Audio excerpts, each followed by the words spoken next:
Week 10 in the UFL continues on this evening. Coast to coast, Wichita Flyers are going to host the New Orleans Claws. Good evening, everybody. I'm Mike Daggs. With me in the booth, Gerald Smith, along with our commissioner and producer, Cameron Irvine. You're watching the UFL on the Virtual Football Network. Gerald, I know the New Orleans Claws are near and dear to your heart, and we get to see them take the field tonight here in Wichita, and it's going to be quite a matchup. Obviously, the Claws kind of down a little bit in the rankings, currently only 2-3. Meanwhile, 3-6. Wichita 5-4. Claws need to get a win here tonight to try to climb up those rankings. Yeah, definitely. So, and it has to start, in my opinion, it's going to have to start with the defense, right? They have given up the most points in the league thus far, right? They've given up nearly 30 points a game, while their offense only scores roughly 20 points a game. So that's where it's going to have to start if they want to turn around. But Wichita doing something pretty decent. Here you're sitting at 5-4, looking pretty darn decent. But both teams coming off a win last week, scoring over 30 points. Kick goes back to the 1-yard line and returned all the way up to the 27-yard line.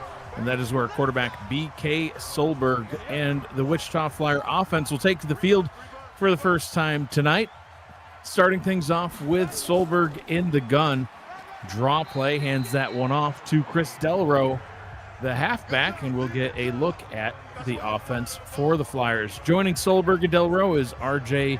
Gilmore, the wide receiver, and Timothy Shea, another wide receiver, and of course, your offensive line. 2nd down and 7 now after a 3-yard gain. Appreciate you all joining us this evening. If you're not here yet, finish up your dinner and click into the game. Take it with you. Yeah, eat while you watch. That's how you do it. Solberg over the middle. That pass is broken up.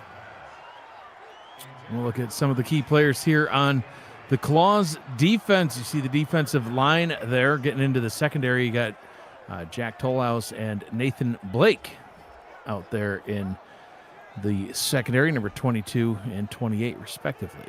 3rd down and 7. Yeah, Toulouse already had a tackle early on the first play, so making his presence known, coming up from a cornerback position and stopping a run play early on. I'm glad you're here to correct some of these New Orleans pronunciations. Oh, nice pass down the right-hand side is caught and tackled in Claws territory. Great pass by Solberg. And just as I give Jack Toulouse a little bit of credit right there, he was the DB that was right there, kind of got beat a little bit right there and tried to make the tackle, but being brought down. So we're gonna see how it's going on. They got the ball there. Oh, he dropped it, Mike. Oh, did he? He got knocked out. Oh, I didn't see it until it was on replay. I'm like, hey, how'd it get on the ground? But very, very good play right there. Well, there you go. So it was a good play. Yeah, Deshaun Johnson coming in right at the last minute, knocking it out. Here we were, knocking on Nestle Tollhouse for messing up the play. I'm sorry, Jack. Toulouse. And Nestle Tollhouse is close enough. All right, so we got the Claws offense on the field now. Emmanuel Blackman in the gun. Draw play starting off their drive just like Wichita did. That one going to Ray Chapatulis. How'd I do? Perfect. Chapatulis Road. It's Chapatulis. There's a street named Chapatulis. Right. Warehouse back in the day. Ray knows. 2nd down and 1. Screen pass over to the left-hand side. Oh, wow. He looked abnormally slow Wide there. Receiver running in mud, but Blackman gets the catch. Jet Monroe did not quite have the jets there. He looked a little... No.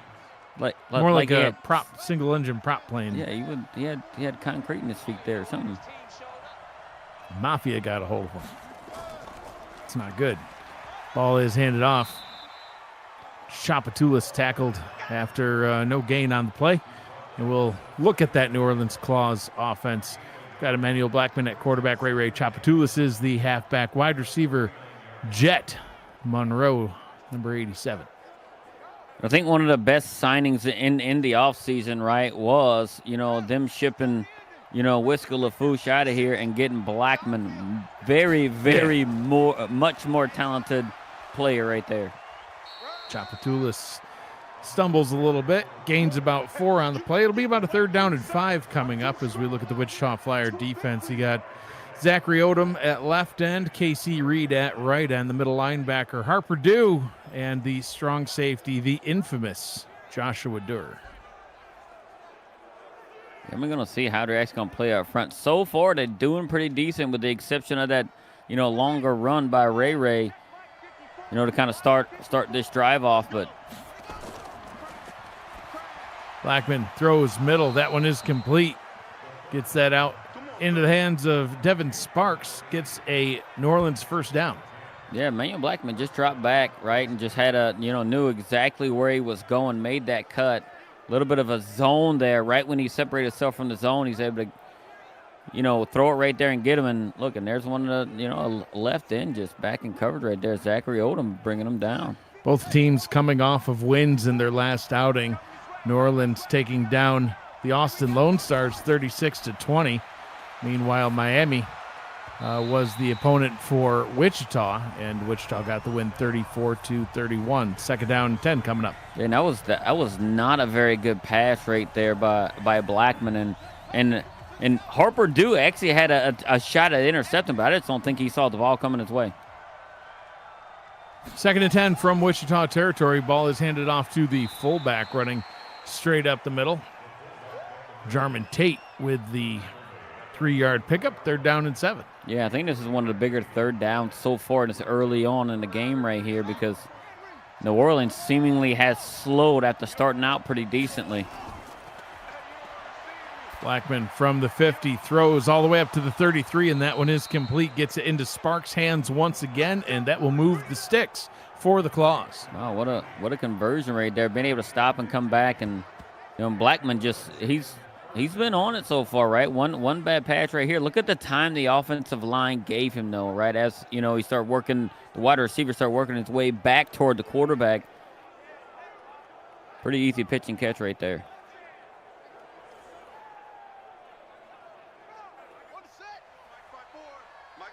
First and 10 from the 28-yard line now.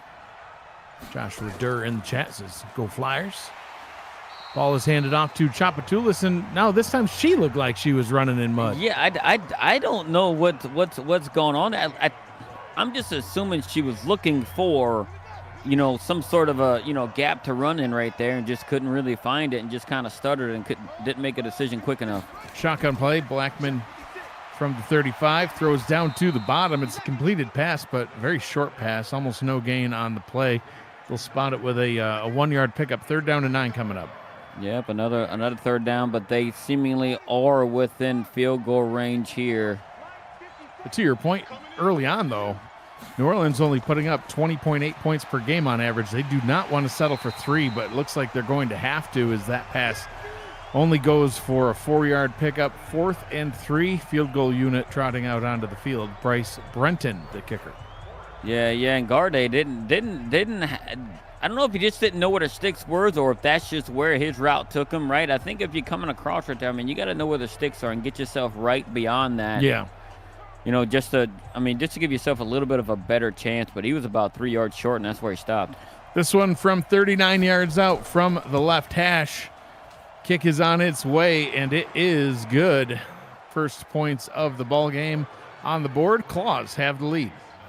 Yeah, some points are better than none right here, right? Especially when you've all season, right? You're among the, the bottom tier in the league in points scored, on offense, right? You definitely want to make sure you get some points on the board, but you already, like you mentioned earlier, they got to get more points on the board, especially what their defense have given up consistently over the course of the season, which is evident, Mike, that they that they sit at the record they have, sitting at 3-6. Well, even in their win last week over Austin, they still allowed 20 points on the board. Meanwhile, that ended a 3-game losing streak where they lost 28-10, 27-19, 38-17. So, they need to. The offense needs to step up. The offense is going to have to score because Wichita is not going to keep that 0 on the board for too terribly long. They haven't had an offense that's all that more electric than what New Orleans has produced, though. In fact, they're just ahead of them. They average 21.6 points per game, but the defense has done significantly better than New Orleans, is averaging about 5 to 6 points less per game than New Orleans has. So Solberg on his second possession here throws that one up to the 30-yard line. That one's complete for a gain of 5. So, yeah, Wichita's had a very up and down season. You know, they lost their opener, then they won the next week. They lost the week after, then they won a couple. Then they lost the week after, they won one. They lost the week after that, now they win again. So, obviously, they're looking to break that streak and get some consistency here. It's a short pickup by Delro, sets up a 3rd down and 3. Wow, what a way right there, right? The linebacker kind of gets him, stood up a little bit, and Delro, and then the DB comes and cleans it up. Robert Henson in the chat says, "We woo." All right, Solberg, middle, complete, 1st down. What are we wooing? Was it the points? I guess maybe he showed a wee woo. Is that it? Yeah, probably. That's why there's little lights. Right. I don't know. I guess I just seen it. Did you see his beard? Yes, it was a pretty. That's a magnificent beard. It was pretty impressive. Yeah. I can't grow one like that. It'll be all over the place, and Our producer throwing some shade towards the booth. Thank you for that. Toss to Teller up top. Look at the blocking. Nice blocking, running with it in the palm of his hand all the way to the end zone. Touchdown Flyers. We woo indeed. Wow. They got a hat on a hat right there, and for 57 yards untouched, made it look extremely easy, and this is where the New Orleans defense struggles, right? And what Wichita did right there is take direct advantage of it and got themselves a very, very quick score after having, like a 3-and-out on their first drive. What a way for them to answer and actually take the lead right here in 4 plays, going 75 yards. Bingo numbers flying up onto the board after these last 2 possessions. Do you want to be like Charles and read them off, or do you want to just make the masses read them themselves? No, they can read, right? Yeah, I hope so. Listen, if you can't numbers read, are easy. Numbers are universal. Yeah. If you can't read, you can't play games. No. Well, I think everybody knows numbers. It's like match. It's like match game. We all played match game when we were younger. Yeah. We woo again.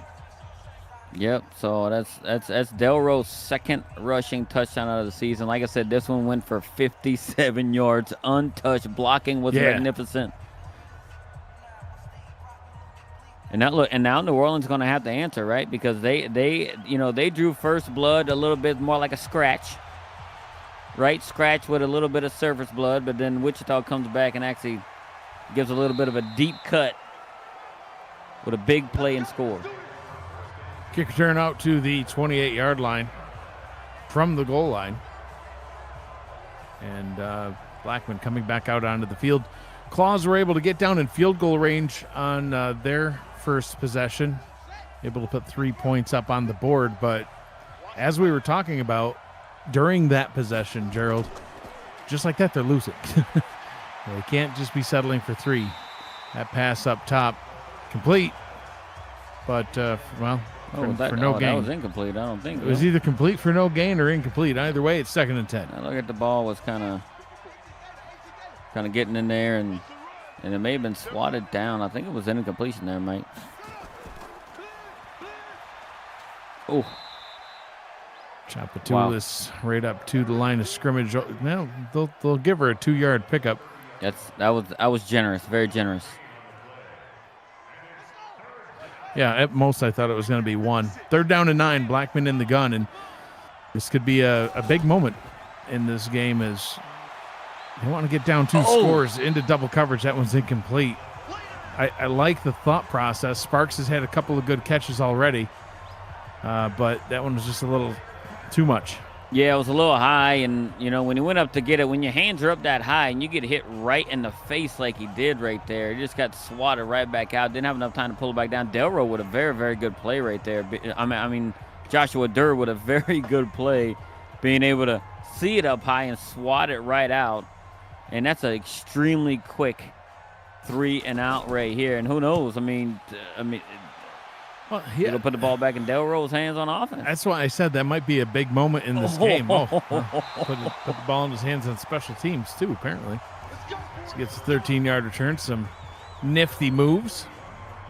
1st down and 10 now for the Flyers. So the Claws strike first, but they only get 3. Wichita literally runs down the field with the ball, gets themselves a touchdown. Now they have the opportunity to go up 2 scores on this drive. Solberg, quick pass over the middle. That one nearly intercepted. Probably should have been, in fact, like Antoine Brandon had his hands on it. Yeah, leave it to Brandon to just drop it, bounce right off his hands, and you know, it's an opportunity. Those are the opportunities, especially when you're struggling as a squad, Mike. Like you can't, those opportunities, like you can't miss. The difference between successful teams and unsuccessful teams is taking advantage of opportunities that present themselves. 3rd down and 7.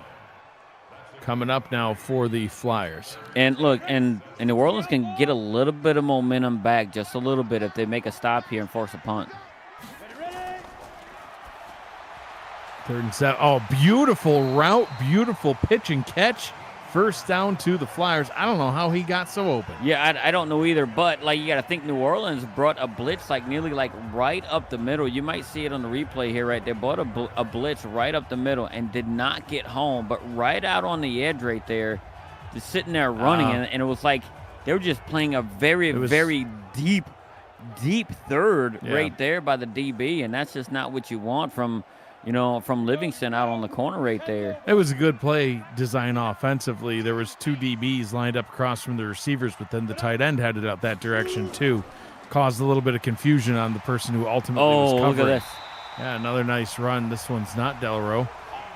This is a good run up the left-hand side by the tight end, Michael Morris. Don't usually see that. No. Hashtag hand it to the tight end and let him run. Yeah, it was kind of crazy. It's almost like a little jet sweep with a tight end. And look, and they had the space. And, you know, it had to take Nathan Blake to come up from the free safety position to make that tackle.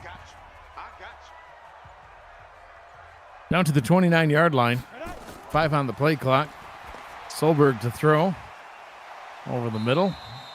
Nice pickup of 4 yards on the play. Thought they might have gotten a little bit more than that, but 2nd down and 6 as we are inside the final minute of a fast-rolling quarter number 1.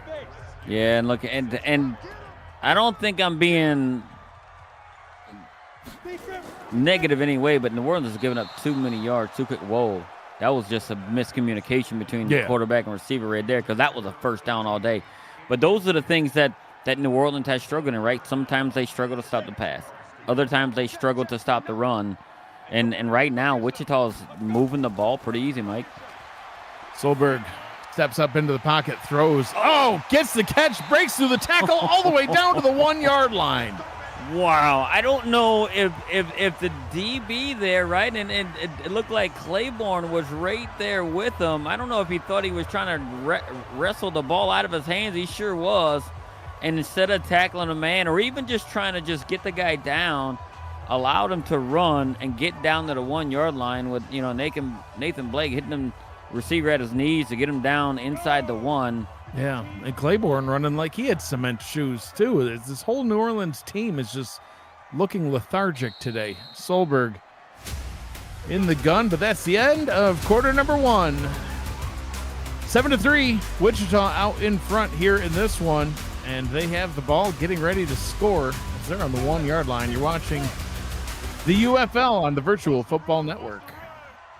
I'm Mike Dykes. He is Gerald Smith. Cameron Irvine, our producer, and the ball is handed off into the end zone. Touchdown, Delro. He had his first the second touchdown on the season earlier on in this game, and now he's got his 2nd today. This one of the 3-inch variety. He didn't have to do a whole lot to get in there, just enough to cross that plane of the goal line, getting it in there for his team. But I mean, you got to think about, you know, Shea even, on the play before that, right before the quarter ended, him being able to, wrestle the ball away from the defender and to run it. Just wrestling him whole self away from the defender. And he just ran for a while, right, and got, exceeded his average of what he got on the season. He averages 16.2 yards per catch and showed why he averages that on that last play right before the touchdown. So I'm told that Eric Vinson likes to alert the bingo faithful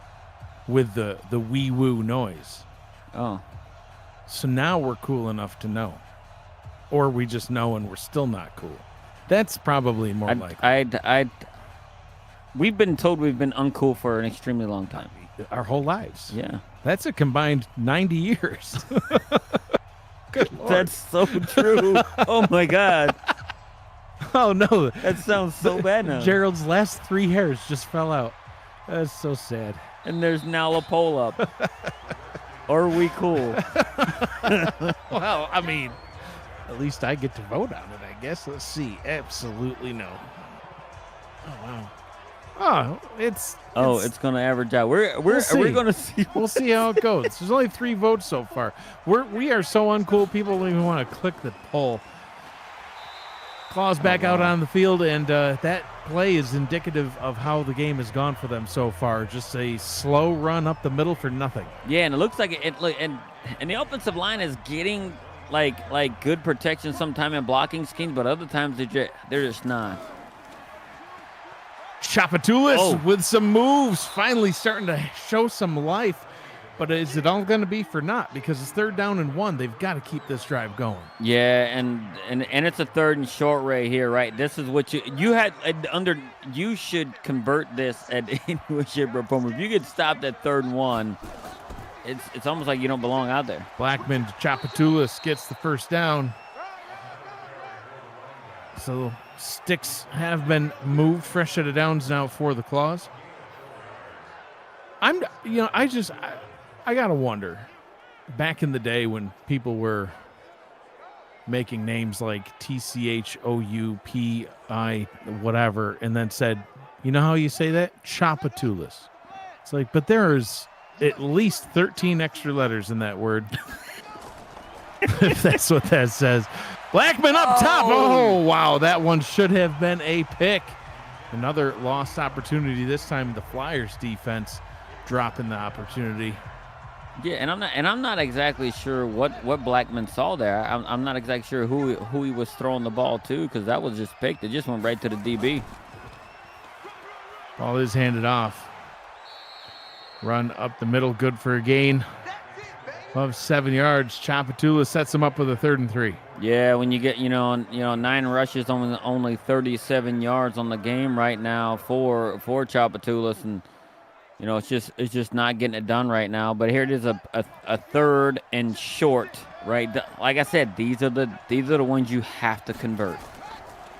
On 3rd and 3, Blackman goes for about a 20-yard pass downfield. It was in the hands of his receiver, then knocked out. Blackman now 5 of 10 on the day, and another 4th down for the Claws. Yeah, no, and those are the one, Mike.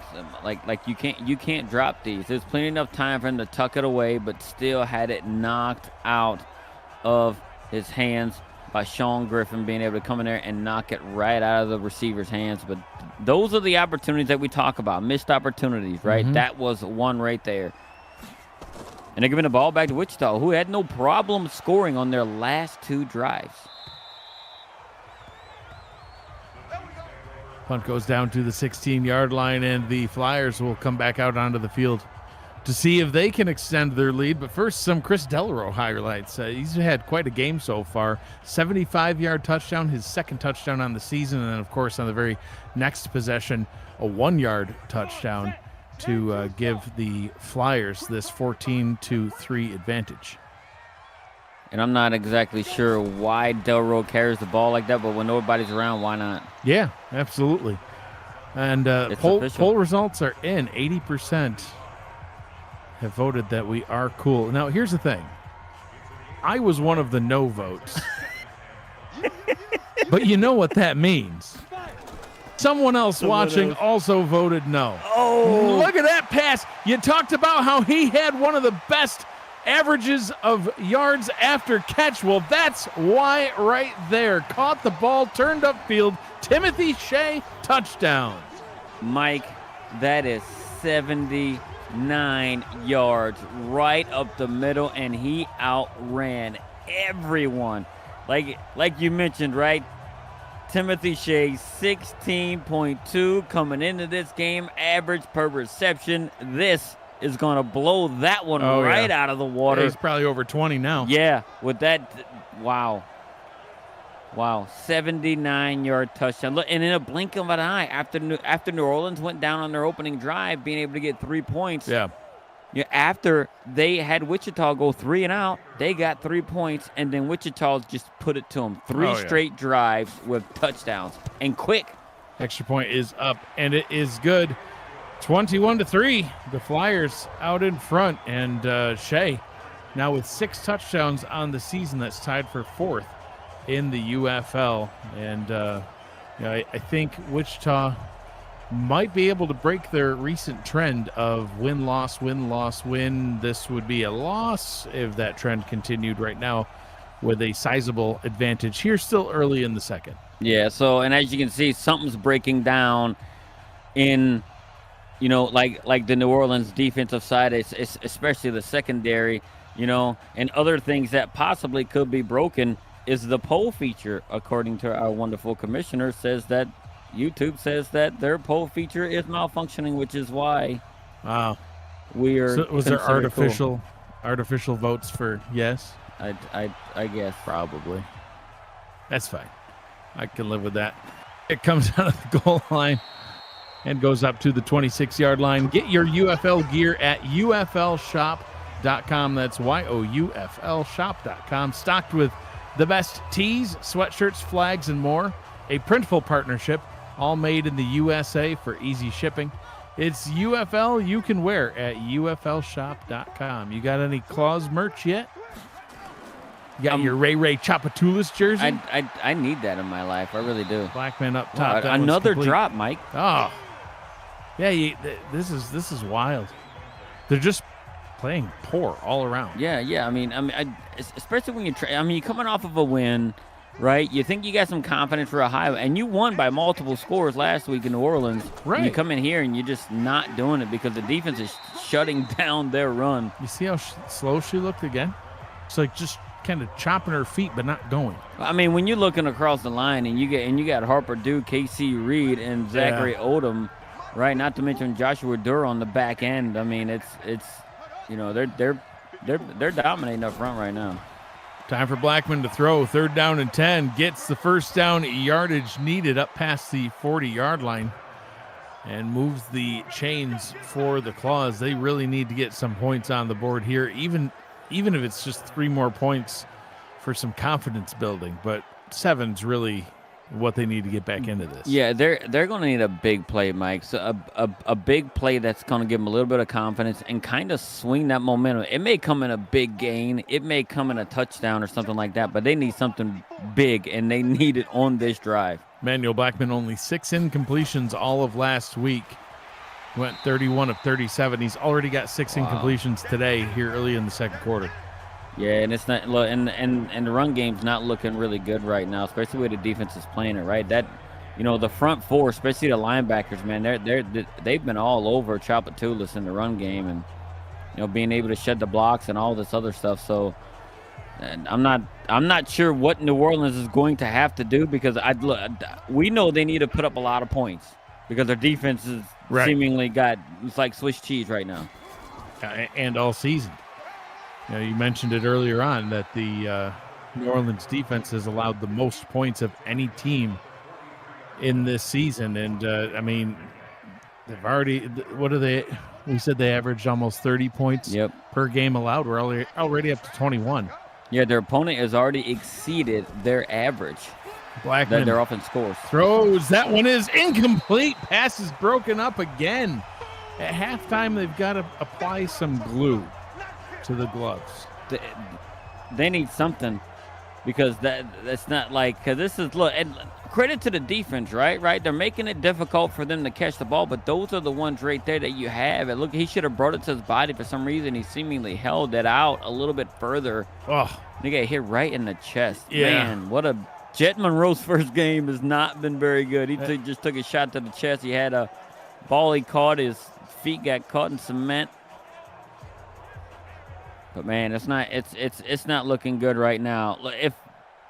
If somehow, Mike, the defense could step up in New Orleans, we do know all 3 of their wins, when New Orleans has scored 30 points, it has been in all their wins that they've had. So, we do know that they can score points. So their first win, right, 39 points scored. Their second win, 38 points scored. Last week, 36 points scored. They haven't scored north of 30 points in any of their losses. You saw Timothy Shea's updated stat line there. He's averaging 25.4 yards per reception on his 5 catches. Absolutely crazy. 127 yards now on the day. 2nd down and 10 coming up for the Flyers. Yeah, and looking, the Flyers are just looking to just keep it going. You know what I mean? And there's right now, I think the Flyers feeling really, really good about where they are.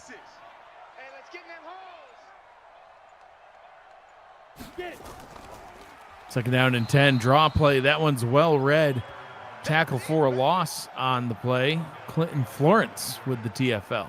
Now, look, and now that they got this big play, Mike, they need a 3-and-out right now. They do. Right, to do it, right? Because if they get the ball back, if they get a 3-and-out right now, New Orleans takes some time to go down and possibly score. If I'm not mistaken, they will receive the second half kickoff. So, you know, this is an opportunity for them to get off the field and get the ball back in decent field position if they don't allow a whole lot of yards. Solberg throws down to the bottom, caught, but tackled well short of the line to gain. 4th down and 9, and the 3-and-out is delivered by the Claws defense. Poor Robert Henson in the chat says this game looks eerily familiar to last night, referring to the SFL championship game, which he is still suffering PTSD from, I understand. Yeah, and they made our pick look terrible. Oh, yeah. Yeah. I don't know. Love you, Robert. Our playoff picks certainly were terrible. Yeah, all the way through. All the way. Well, I think one week I actually went 3-0. Like, I had one good week in the playoffs, and then the rest we didn't get a single one right. I think I had a losing record in the playoffs. I think the last 2 weeks of picks. Yeah, we both went 0-3. Over. Yeah. I don't know what was wrong with me. We me. were both so confident. I was. So sad. Blackman back out onto the field, trying to get some points going here for the Claws. Nice catch. His momentum carries him out of bounds, though. Not before a gain of 7 yards. 2nd down and 3. Yeah, and Gardade's got, found himself open right there, but they gotta keep. They gotta keep just doing something similar to that. Blackman down to the bottom, and that one's actually ruled a catch, Gerald. Thought that one might have been out of bounds. Yeah, that we're not going to see it. Wichita is going to not challenge this, I don't guess.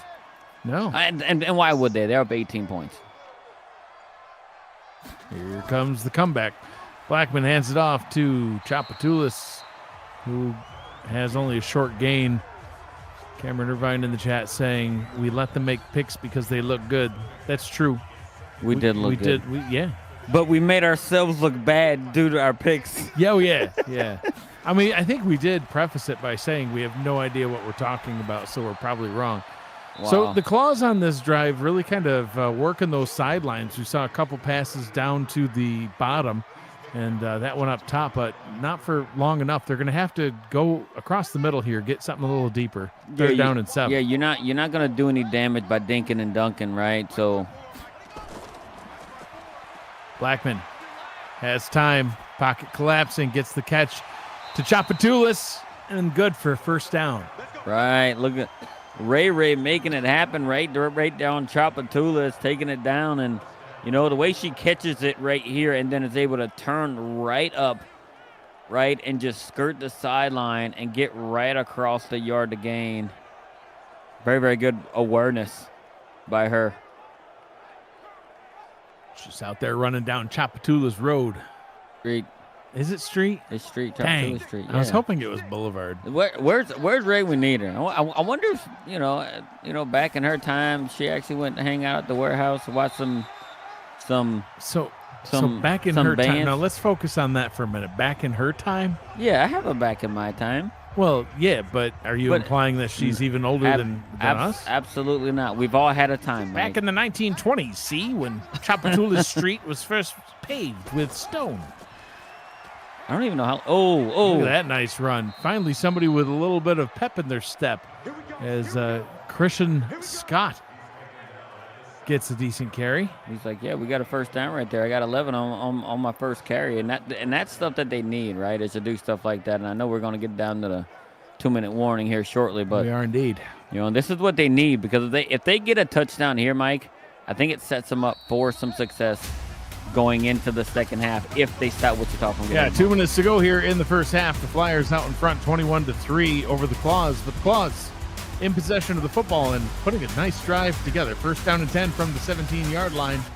See if they can put this one into the end zone. Blackman in the gun, looks, fires down towards the 10. Passes caught.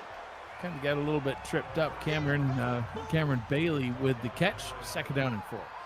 Yeah, look, and he needs to keep doing that type of stuff, right? Just drop back. His offensive line is giving Blackman a lot of time to look down, especially with these quality ends that they have. Blackman up top. Dangerous pass. Good for a first down. Wow, I thought that was a mistake by Blackman. Blackman had Bailey in the end zone for a touchdown. He chose to throw it short. The Garde, I believe it was. 3rd and inches. I thought that was a first for sure. 3rd down coming up. Blackman to the end zone, and it is incomplete. Mike, Pass was broken up. I think you got to go here. I know, 4th and inches. Yep. Just get the first. Yep, get the first. And I'm not sure why they didn't go for it. And maybe they throw it and thinking right there, hey, look, it's this far down territory. I mean, it's inches right here. You can quarterback sneak it with Blackman, or even Chapatulis is good for some inches. How about that Flyers defense, though? They've been breaking up passes all game long.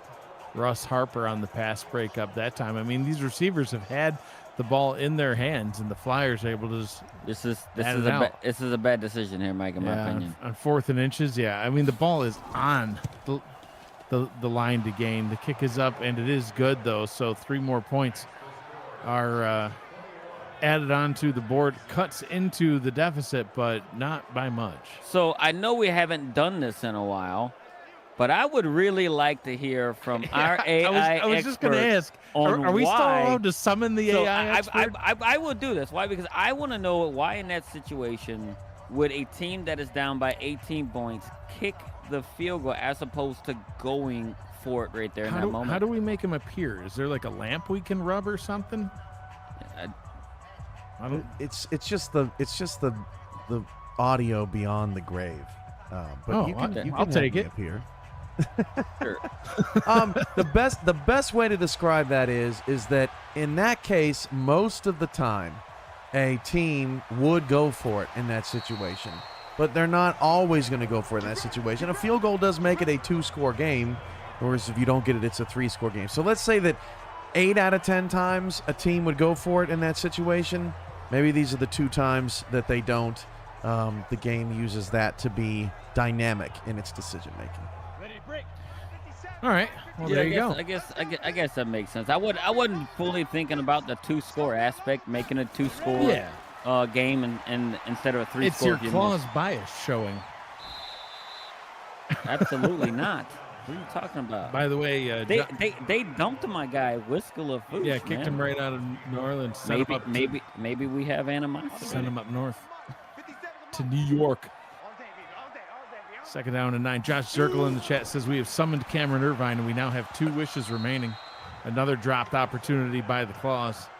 Florence, I don't understand. Like that was an opportunity. That was a pick six that they would have needed if he would have got his hands on it. That is what New Orleans would have needed to maybe flip this game around. Safety's playing down in the box. This is a dangerous move. Yeah, very much so, because they blitzed, but it worked. paid off. Solberg didn't know what was happening. He's like, just kind of threw it away. And they almost had the perfect play called up. It looked like a screen, Mike, that they had going on, but they brought so many people, and he had blockers out. New Orleans is very fortunate that they got a hand on that ball, or Delro would have been gone. Yeah, he could have just casually just strolled into the end zone. So New Orleans will get another shot at it here before things head to the half. There's only 49 seconds. They do have all 3 timeouts remaining. And that's what made it strange for me why they didn't run the ball on that 3rd and inches, right? You know, why they didn't run the ball and everything else, because they had all their timeouts, and they could have took a little bit of time to make a good decision or something. And they did. I mean, they got points out of it. Blackman starts at his own 27-yard line, throws over the middle. That one is complete, and they call their first timeout after a pickup of 6 yards. Yeah, and they're going to need bigger chunks, though. We're a little far away from the end zone. Yeah, and I do think that may have been Jet Monroe, right? Getting his first catch this game, and showing that, hey, he can hold on to the football. What should we use our last 2 wishes on? Let me think. All right. Blackman complete, getting it up almost all the way to midfield when they call their second timeout. Now they've got to conserve that last timeout. I was about to say that. I think right here they have to conserve this last timeout, because they are moving at a pretty good clip right now on this drive, and you want to get yourself within field goal range to kind of reduce it down a little bit more for field goal, right? Because 38 seconds, 53-ish yards to go for a touchdown is doable. I just don't know if they play the middle of the field, if that's going to work out for them. Blackman down to the bottom. That one is caught, and see if they go into the hurry up here as the time is ticking down. Still obviously well out of field goal range. And they are back at the line. About 10 seconds off the clock, though. Still taking their time snapping the ball. Blackman, he's got to go for about 20 to 30 yards here. He goes for 20 down the sideline, and that one is incomplete. I thought he caught it the way he kind of spun around there. It was just a beautiful pirouette for nothing. And it was in a double coverage. They were just taking a shot. That's the tough part, yeah. Was taking a shot, but the good thing is he threw it toward the sideline, so it didn't stay in the field of play. Josh Durr says throw the ball to Josh Durr. Blackman says I'm going to throw it to a Claude. Nope, throws it right over the middle. Picked off by guess who? Josh Durr. He summoned it himself. Touchdown Flyers, and they extend their lead. Unbelievable how Josh Durr calls his own number pre-snap. Sure did. And guess what? Josh Durr says, yep, that's mine. Threw it right to Josh Durr, and this is not what New Orleans needed right there. Durr calling his number, almost like we all know it's also baseball season, like the great Bambino himself, Babe Ruth calling his shot. Durr calls it, and he's got his team back a 3-score lead. Sure does. I mean, you couldn't script it any better if you are Josh Durr, as he says exactly what's about to happen. Second pick 6 on the season for Josh Durr, a 58-yard pick 6 to bring the score to 28-6 for the Flyers. This week on VFN, we've got Vegas and Phoenix. They'll square off next as Coast to Coast continues. Rochester hosts Chicago on Monday Night Primetime to wrap up the Week 10 slate. And the SFL Minor League semifinals will air on Tuesday night. Football never stops here on VFN, although it pauses because the SFL wrapped up season 26 last night in a game that kind of started off a lot like this, where Vancouver got out in front really early on, up 21 points with not even 5 minutes off the clock in the game. And but season 26 in the books, really great season, a lot of competitive play on the field, but season 27 right around the corner. Things will get started right at the end of July. Looking forward to that as time expires here in the first half of this one. So we'll head to halftime. 28-6, Wichita out in front, only 2 points away from the average that they allow per game. So right on pace to where we thought they would be defensively. Can the offense get things turned around, and can the defense stop Wichita from scoring? Gerald, your thoughts on the first half? Well, I think you saw it right there, right before, we actually cut to the highlights here. It was, New Orleans, is allowing, Wichita, or Wichita is just doing it either way you want to look at it, nearly a first down per play is what they have going on right here, right? And they having all these splash plays, in Wichita, and they're making, New Orleans, I mean, for lack of a better word, they're just making them look bad and just showing, hey, look, they're being outmatched in every step of the game. You know what I mean? From the defensive standpoint, right? Hey, look, that pick six had nothing to do with the defense, but still, hey, they gave up 21 points.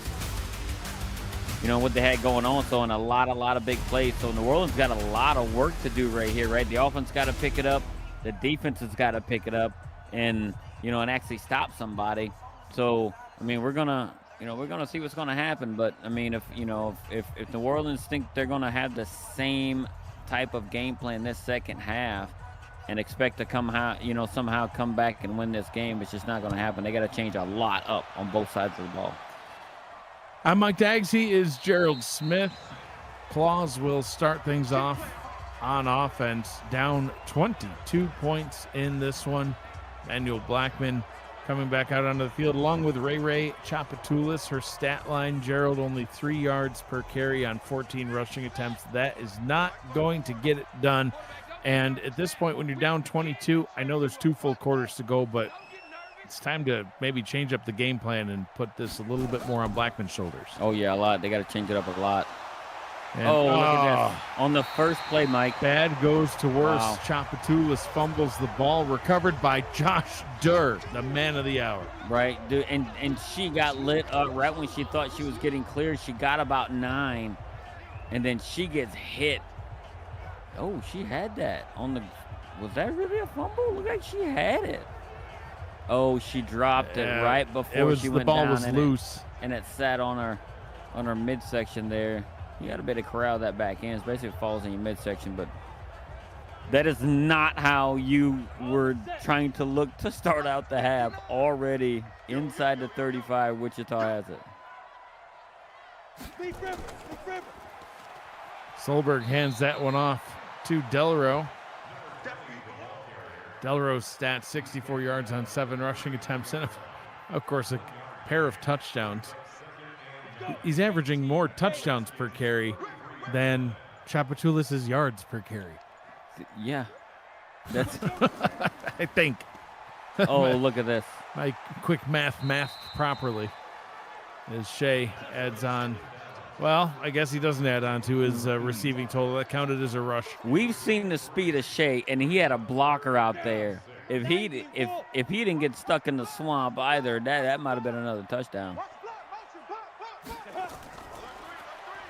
Solberg to throw. That one complete down to the bottom. Another first down pickup for Wichita, and it could end up being a long night here for the Claws. Gerald they can't seem to find any answers here in this one. Wichita is playing better than them on offense and defense. Yeah, and sadly, Mike, it's not even close. No. Right, as to how they're playing. Right, they're just looking completely outmatched. Like they don't even belong on the field, right, with another team, right now, because it's just not going well for them at all, and they're giving up way the yards that Wichita is getting is way too easy for them. That one good for 6 yards over the middle. Solberg now 12 of 18, 162 yards on the day. Second reception for Knight. I mean, when you end up on, after first down, I mean, you're second and 4, right? Yeah, a defense consistently in this type of situation doesn't equal success. Delro spinning, pirouetting, twisting and turning for the first down. First down and 10 from the 10. I mean, but Mike, they're just getting the yards they need when they need it. Actually, when they want it right now in Wichita, right? They're just not. They got it way too easy right now. Delro takes the handoff again, rumbles forward for a gain of 6. Second down and 4, and they actually could very carefully get a first down without scoring. It would have to be very precise. It had to be an exact same spot where Delro ran it in the first half. Solberg throws. Oh, wow. Oh, beautiful play. Touchdown for the Flyers, and they are just making this look like it's a scrimmage against the third string team. Yep, and what that was, you saw Delro make a cut right back in. It was a choice route for him. He either had the choice to go to the outside or go to the inside. He saw the linebacker favoring the outside area. He cut right back in, and Brett Solberg, BK himself, didn't miss. In the words of Eric Vincent, we woo, as there is. I don't know if there's a whole lot of wee woo Well, it's because of the bingo numbers. I know that, but man, I'm sure he says 30, it with 30. more energy and enthusiasm. You But know, that's what I can do. Look, I would look, Robert. I know you're blaming me for the loss yesterday, but I was gonna give them a growl if they won. Were you? That one would have been for free. Yeah. But they lost, so no growl. Yeah. Can he get like a consolation growl now? Absolutely not. You're like, nope. Chris Delro with his first receiving touchdown on the season. He's got 3 all-around touchdowns tonight. He is absolutely on fire in this one. He's playing out of his mind, man. And you know, look, and he becomes the 8th different player with a touchdown TD catch for Wichita this season. Chapatulis with And 51 yards. and that's a lot to say. I mean, you throwing the ball around, the 8th pass catcher to catch a touchdown from Solberg's hands. Blackman uncorking a deep one down the left-hand side. Can his receiver get it a one-handed catch? Yeah, he hauls it in all the way down to the 13-yard line. Finally, a big play that they needed. Devin Sparks gets a big catch.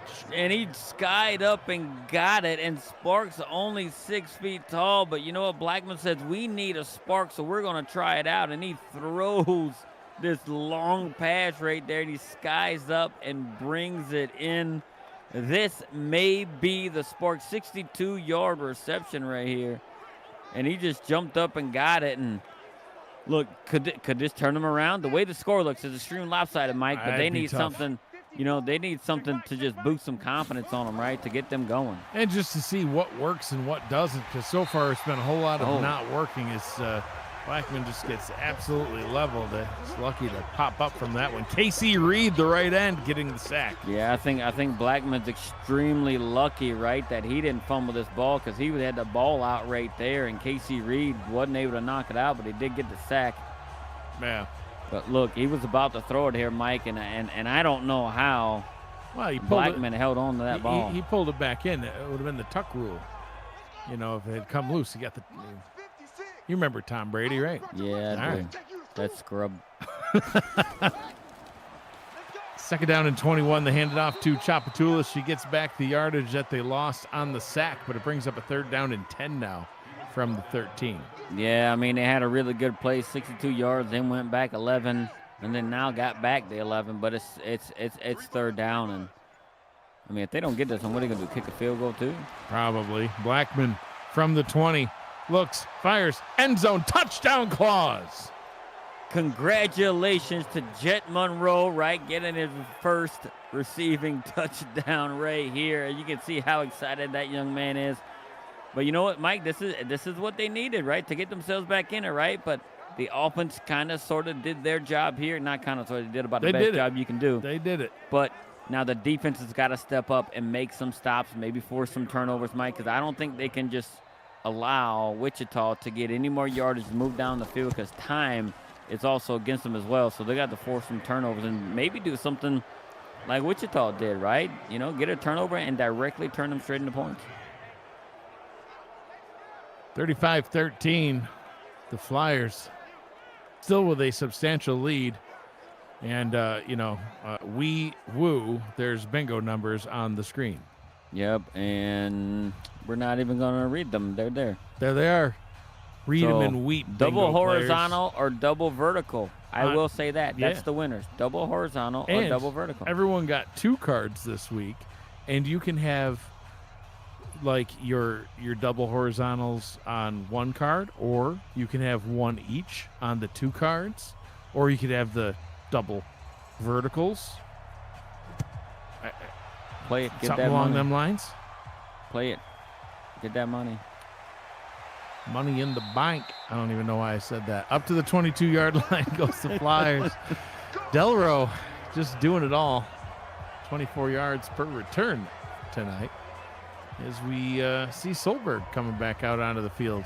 So do you think that Wichita, right, being up 22 points. You think they're gonna? Never mind. So you think they might get a little bit conservative, right, and start giving the ball a little bit more to Delro. This might be a draw to Delro.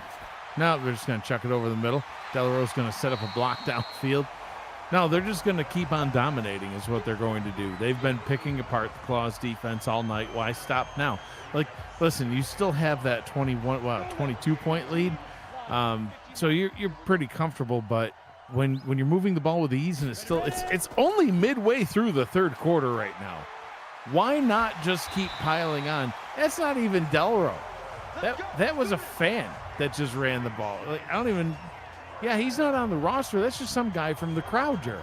Yeah, it is. And look, and that's what you get when you get with good blocking, right? Getting there, and look, you got a pulling guard and you got a fullback right there, just making it happen and doing what they need to do. Yeah, hold on. I see something in the chat, Mr. Prococo. Yeah. I sure hope that vote was the other "we're not cool" vote. Then you can take it back. Otherwise, no take backs. Yeah, what the heck? The chat, the poll system's broken. You can't take it back anyway. It's broken. It instantly goes to yes anyway. That's it. The AI knows what's up. Why would he want to take back his vote? That's so rude. What did we do to deserve that? 2nd down and 8. Solberg from the 35 throws. That one swatted away.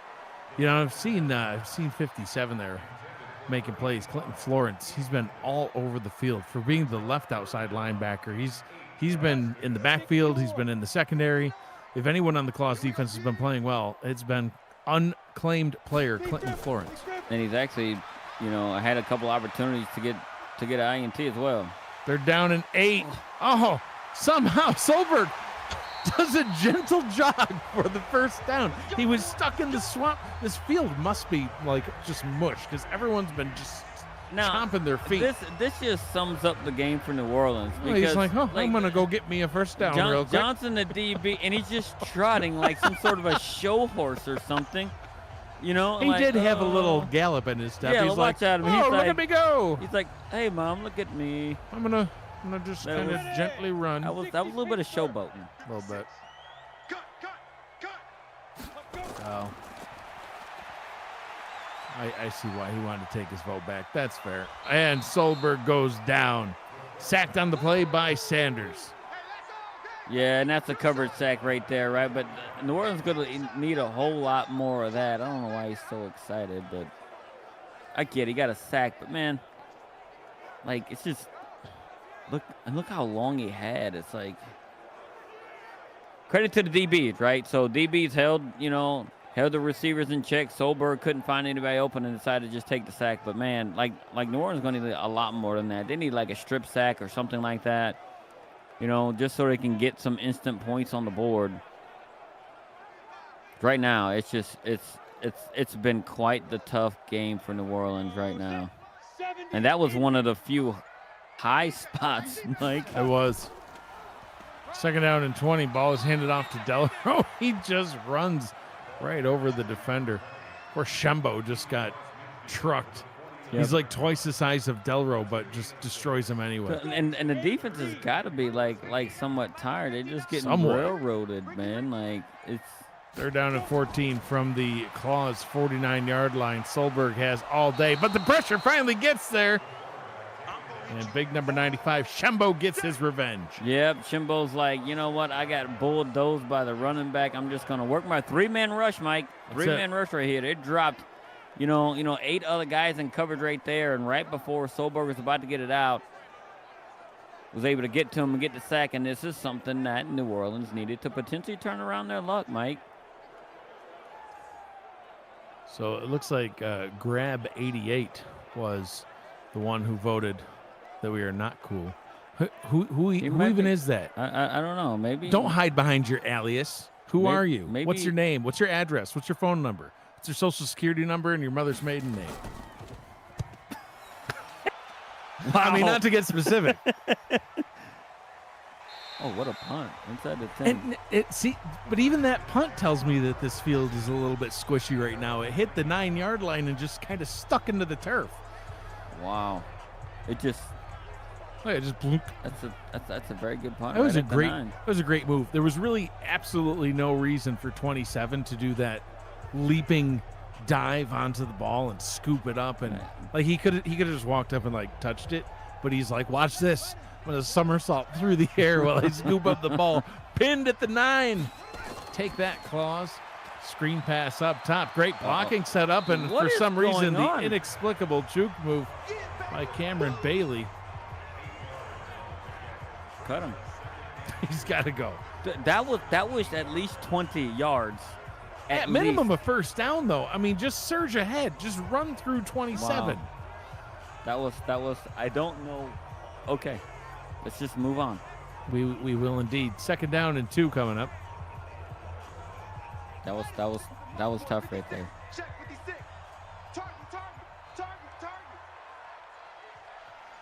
Inside 2 minutes to go here in the 3rd quarter. Ball is play action to Chapatulis. Just calling for the ball. Blackman says, I'm just going to stand here and get sacked.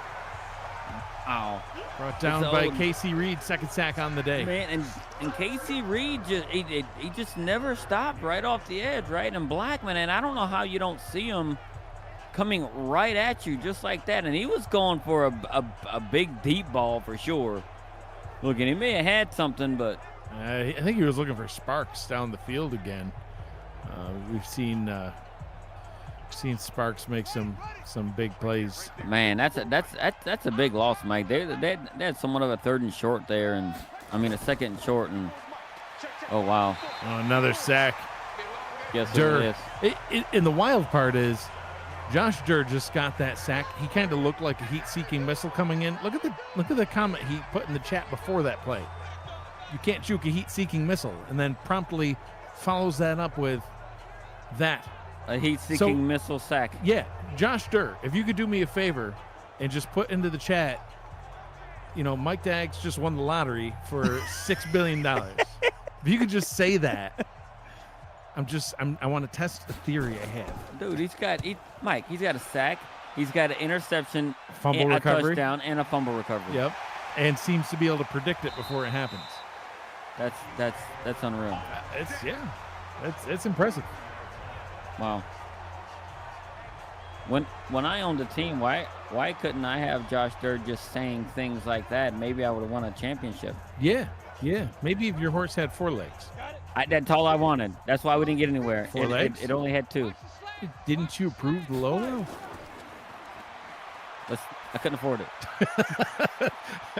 Pass down into the end zone is swatted away and incomplete. Solberg just going for the throat on that one. The logo would have cost an extra 25% if he had 4 legs. 2nd down and 10 from the Claus 43-yard line. Ball is handed off. No gain on the play by Pollard. Hey, it's that fan from section 113. He's back out onto the field. 3rd down and 9 coming up. Claus have to get a stop here. Yeah, and look, and the Flyers might be in field goal range. If they don't pick this up, I still think they're in field goal range, but we will find out on the other side. Is the 3rd quarter is in the books, so put your 4s up in the chat. 3 quarters down, 12 minutes to go here from Wichita. The Flyers out in front by quite a bit, 35-13 over the Claus. I'm Mike Daggs. He is Gerald Smith. 4th quarter underway, and now we will find out if they are in field goal range. I don't think they are, man. No. That would be like a 59-yarder. It'll be a long one. Like I think Solberg got a little gun shy right there because he had a guy open and it was free. And I got to question New Orleans, bringing the safeties up and sending a blitz like that. It just wasn't really a smart move. I mean, they got lucky a couple times. Yeah, I mean, it's worked, but see if the ball dies. Another the one. ball just kind of. Oh, he just blew and he it. just walked up and touched it. You see, that's how you down the ball. He didn't need to do this flying somersaults. Yeah, right when he for touched style it, points. right He's just at like the four. he just spiked it back down into It was the dirt. cool to do it the way they did it earlier. Oh yeah. You mean style points for sure. Yeah. But style points don't go up on the scoreboard though. Showing his athleticism. Well, they got enough points. What else do they need? Like, You sound salty. Are you not impartial? I am. Oh, okay. Chapatula's tackled at the one. Look who it is again. Yeah, Durr, who still, by the way, has not mentioned anything about me winning the lottery in the chat. No, I don't think he wants me to. He doesn't give those out like candy. I don't need candy. I just want him to say it once. Blackman in his own end zone throws the ball down to the bottom. A gain of 2 will set them up with a 3rd down and 11. Wow, this is when it went from bad to worse a little bit absolutely. for New Orleans here. So anything that could go wrong today for the Claws has. has. The Flyers have just been absolutely all over him. Blackman just getting the ball out. No whoa. flag, huh? Okay.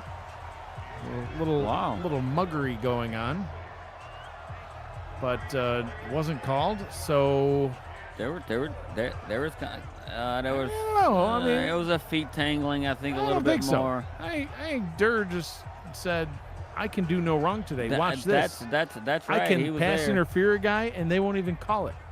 Man.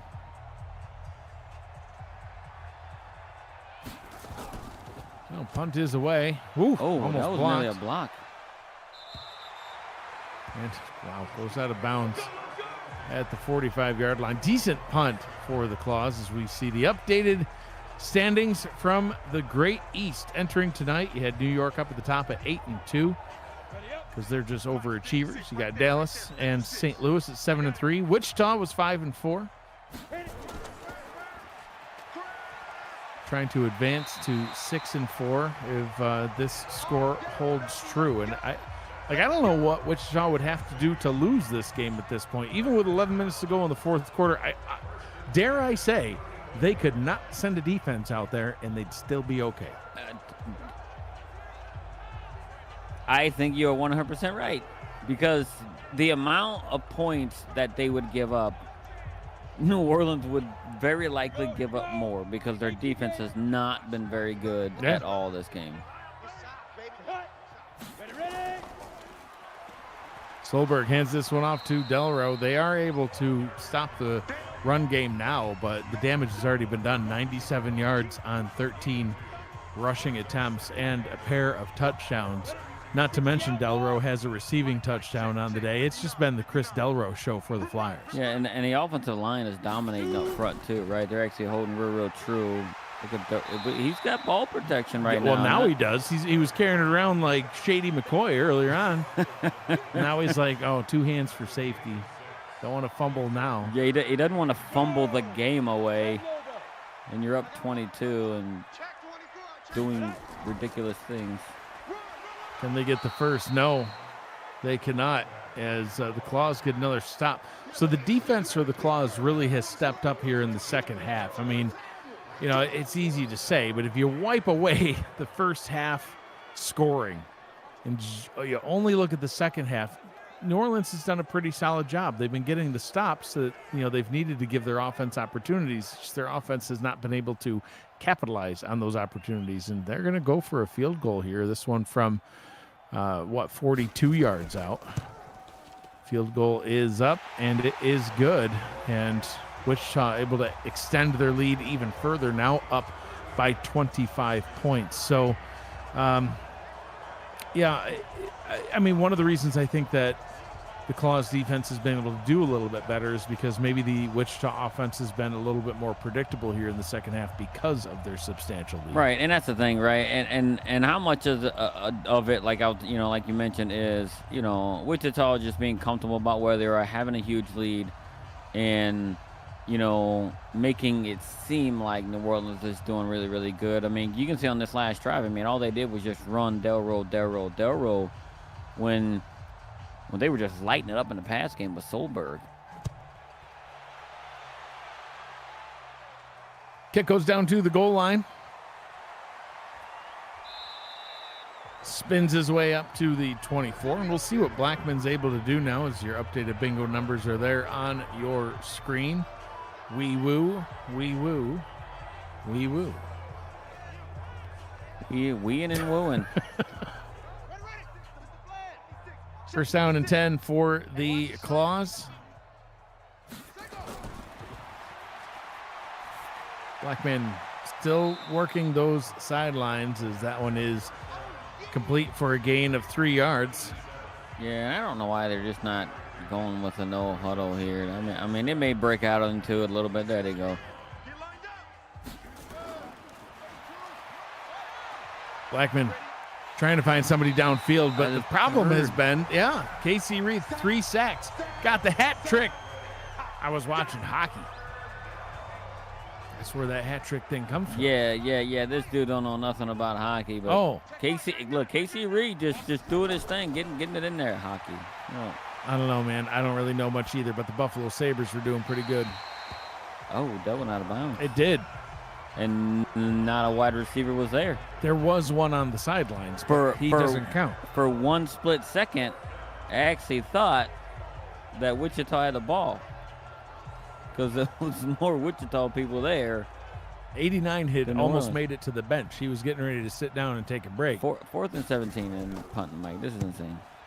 I mean, they should punt, but well, yeah, but it's insane that it got to that point.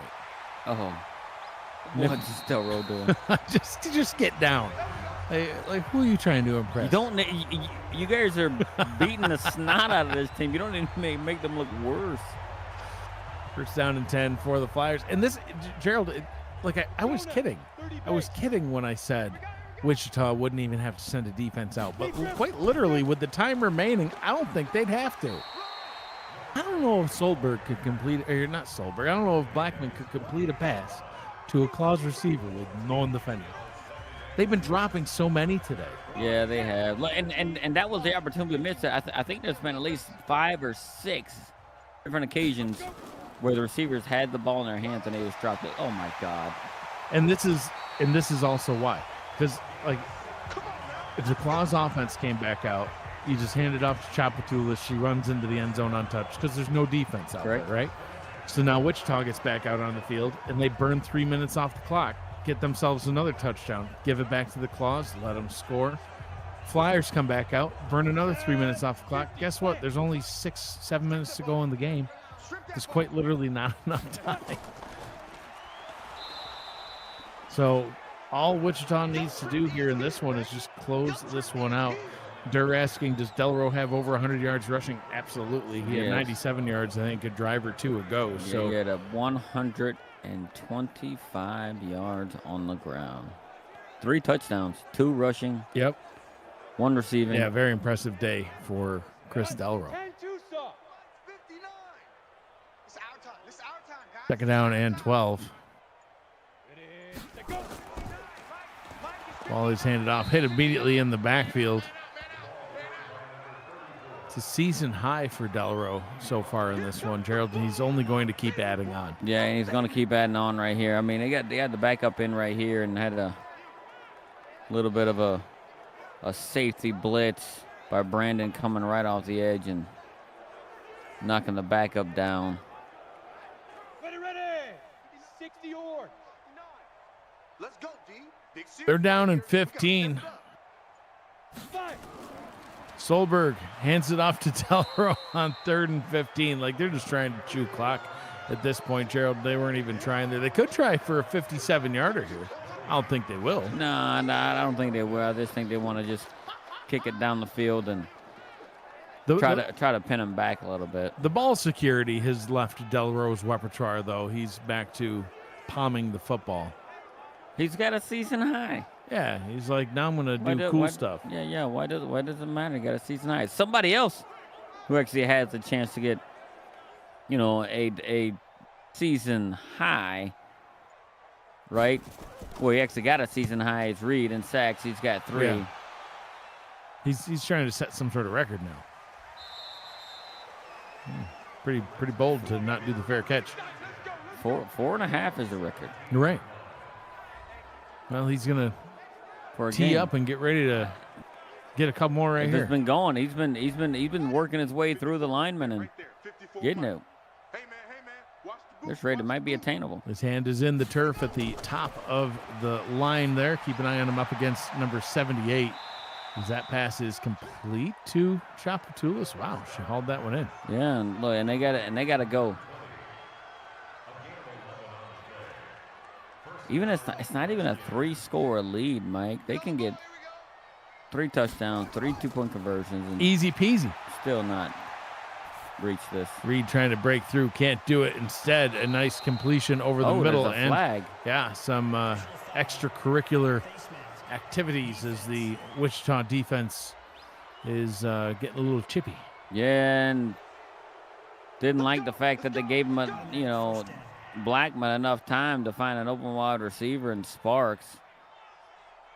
They're like, yeah, that's not us. This game is not over. Watch 54. Watch 54.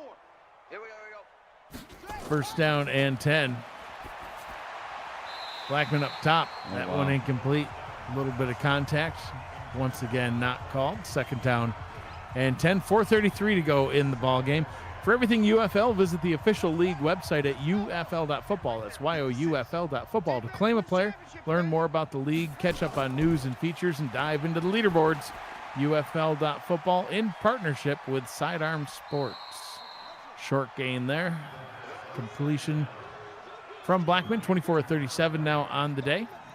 3rd and 7 coming up. Casey Reed was sniffing another sack on that last play. I've been watching him every single snap. 3rd down. Blackman gets the ball out over the middle. That one is incomplete. I don't even know what happened there. It actually looked like the DB was caught in cement, and the wide receiver had a little bit of a. It looked like it. I don't even think the wide receiver even really noticed it all that well because the guy went through his hands and actually touched the DB's hands. The DB is just kind of like, oh. Field goal for style points. I don't know. 47-yarder up the middle. That one is good. Why? No, they needed 4 scores regardless. So they needed 4 scores 7 years ago. So the way the season's been going. Let's see, when's the last time the New Orleans won back-to-back games, even dating back to the previous season? It was sometime around the Revolutionary War, I believe, in the 1700s. I'm sorry, was that too personal? I guess. 4 minutes to go here in this one. Wichita has just been in control since their second possession. The first possession, the Claws were actually able to get a stop. Right. That onside kick is easily scooped up by the Flyers. But, yeah, the Claws were able to get a stop and then went down the field themselves and struck first. New Orleans has had a lead in this game. It was very short-lived. Yeah, and I was going back on my words now, thinking about it. Like, because when they scored, right, should have got a touchdown out of it. But then when Wichita went down and scored, I'm like, hey, yeah, New Orleans drew first blood, but it was more like a scratch. And then I said Wichita scored a touchdown, was more like a deep wound. By that guy, Delro, 130 yards on the day now on 19 carries. Michael Chirillo in the chat says, nice Abraham Lincoln reference, Mike. Thank you, Michael. I visited the Lincoln Memorial with Michael Chirillo. Oh, with Michael Chirillo? Yeah. Oh, nice. Yeah, I got pictures right here on my phone. I'll show you, but we're working right now. Last time I've been to D.C., the reflecting pool was completely empty. Now they're painting it blue. They're painting it blue? Yeah, I don't make the rules. Okay. Why would you paint it blue? Because the president said paint it blue, and everyone's like, all right, we'll paint it blue. All right. I thought they were done with the construction after we had left, but yeah. Not quite. No. Yeah. They're down an 8. Solberg hands it off. Delaro. Oh! Almost got the first. He tried to get a little bit too cute there at the end. He did. And they're just, I don't know, man. They're just doing, it's like, it's effortless right now, right, for Wichita. And even when, New Orleans knows exactly what's coming, they still can't stop it. And that's the thing, right? So you think, hey, look, that a run's coming. I understand that you do have to honor, right, all the wideouts and everything else, but you still, you still gotta just do. Look at this. Going for it on fourth and more people stacked in the box. Yep. So there you go. I wish I could post this in the YouTube chat, but you can't. There's a nice picture of myself and Jeffrey, Kelly Daggs. You got Michael Chirillo there. You got Joey Ramos-Lynn and Honest Abe in the background. 2 minutes to go here in this one. Been all Wichita all day. They still have the ball to close this one out. You're watching the UFL on the Virtual Football Network. Handing it off to the fan from section 113. He picks up a couple. 2nd down and 8. Trillo in this picture rocking the Bethune-Cookman merch. Yeah. Looking clean. Looking real clean. Yes, indeed. It was a hot day, too, as I recall. We wandered around the city quite a bit. Delro. That's a first down. Did he pick it up? It looked like it, yeah. Well, they're going to say 3rd and 1 just to torment the Claws. Here's the updated look at the Great East standings. Wichita about to go to 6-4. They will still be trailing St. Louis and Dallas, and, of course, New York, but it does help set them apart in the East a little bit more. First down is achieved. And at this point, they might be able to start kneeling this one down. So down at the bottom of the East, you've got New Orleans, who's going to fall to 3-7 on the season. Rochester, who's on a 2-game win streak. Go Pioneers. They play later on tonight, and if they get the win, then it'll be New Orleans and Rochester. Excuse me, they play tomorrow, but it'll be New Orleans and Rochester battling it out for the bottom of the East. Yeah, being at the bottom at any point in time in any team's season is not a good place to be. Fortunate enough, though, so not sure if everybody knows it. Everyone makes it. Yeah, everyone makes the playoffs, and then it's just chaos from there. So Rochester playing Chicago tomorrow. We've got some more coast-to-coast action coming up next, though. You got Vegas at Phoenix. Tyler Falk and Josh Zirkle getting ready for that one. Your final score in this one, 38-16. The Flyers get the win. So Wichita advances to 6-4 on the season. New Orleans falls to 3-7 as their difficult season continues. Gerald, your final thoughts on this one? Yeah, it was too much for New Orleans. It doesn't even look like they were ready to even play, right? This game started out pretty good, right? Then go down there and get points after that. Once the Wichita second drive started, that's when it started to go downhill, and then the wheels fell off with a pick six, and then a fumble to start the second half. This was not their day, to do anything. It was just a really, really bad game for them across the board, offensively and defensively. But for Wichita, them getting back in the win column, and Solberg is one of the better QBs in the league as well, and Delro showed what he can do, and Durr calling his own number multiple times and making plays. So Durr Stradamus in the chat. He's like, hey, this is what's about to happen. Boom. It came to fruition. Still hasn't said I was going to win the lottery, so that's very disappointing. He missed it. Yeah. And, somebody voted that we are not cool. Oh, he did. All right. I'll win the lottery and give a third. That's fair. Give a third to Joshua Durr. Appreciate it. So, yeah, hey, stay tuned because more UFL action coming right up after this. But that's it for us up here in the booth. Thank you for joining us. It's been it was an interesting game, to say the least. For Gerald Smith, Cameron Irvine, and Matt Wilson, who's always with me in spirit, I'm Mike Daggs. Thanks for joining us. Be kind to one another. Always choose happy. Enjoy the rest of your evenings and more UFL football.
This is UFL Coast to Coast here on the Virtual Football Network. The second edition of the Week 10 Coast to Coast slate takes us to the desert and to Phoenix, Arizona, where the Skyhawks will take on the Vegas Devils to try and push forward as another learning experience, another test comes their way here in this UFL season. Hello, folks. Tyler Falk here in the broadcast booth alongside Josh Circle. Here on the call cam, Irvine is the commissioner, and he's back at VFN Studios producing tonight's contest. Josh, these two teams have already told us they have had a lot to work on. What's their keys to the game here tonight? Well, not a marquee matchup, but a very competitive matchup. These two dueling to get out of the basement in the Western Conference. Phoenix and Vegas each having lost to previously winless Rochester in the last 2 weeks will now try and tussle here to find some momentum for the postseason, Tyler. And here we go, and we are underway here in Arizona as the Skyhawks will take the opening kickoff back for a touchback and will start from their own 25, led by quarterback Joe Tillo. He's in the gun with two backs on either side of him. Quickly changes the play and sends a man in motion. It'll be a run. Good hole created and a good opening run. About 12 yards for DJ Simeon. That's how to get the ball game started if you're Phoenix. Yeah, DJ Simeon's been on a tear lately. 100 yards in his last 2 games. Phoenix, not a tremendous rushing team over the course of the season. They're 13th on the UFL leaderboard as a team in terms of rushing yards per game. DJ Simeon doing all he can to turn that around.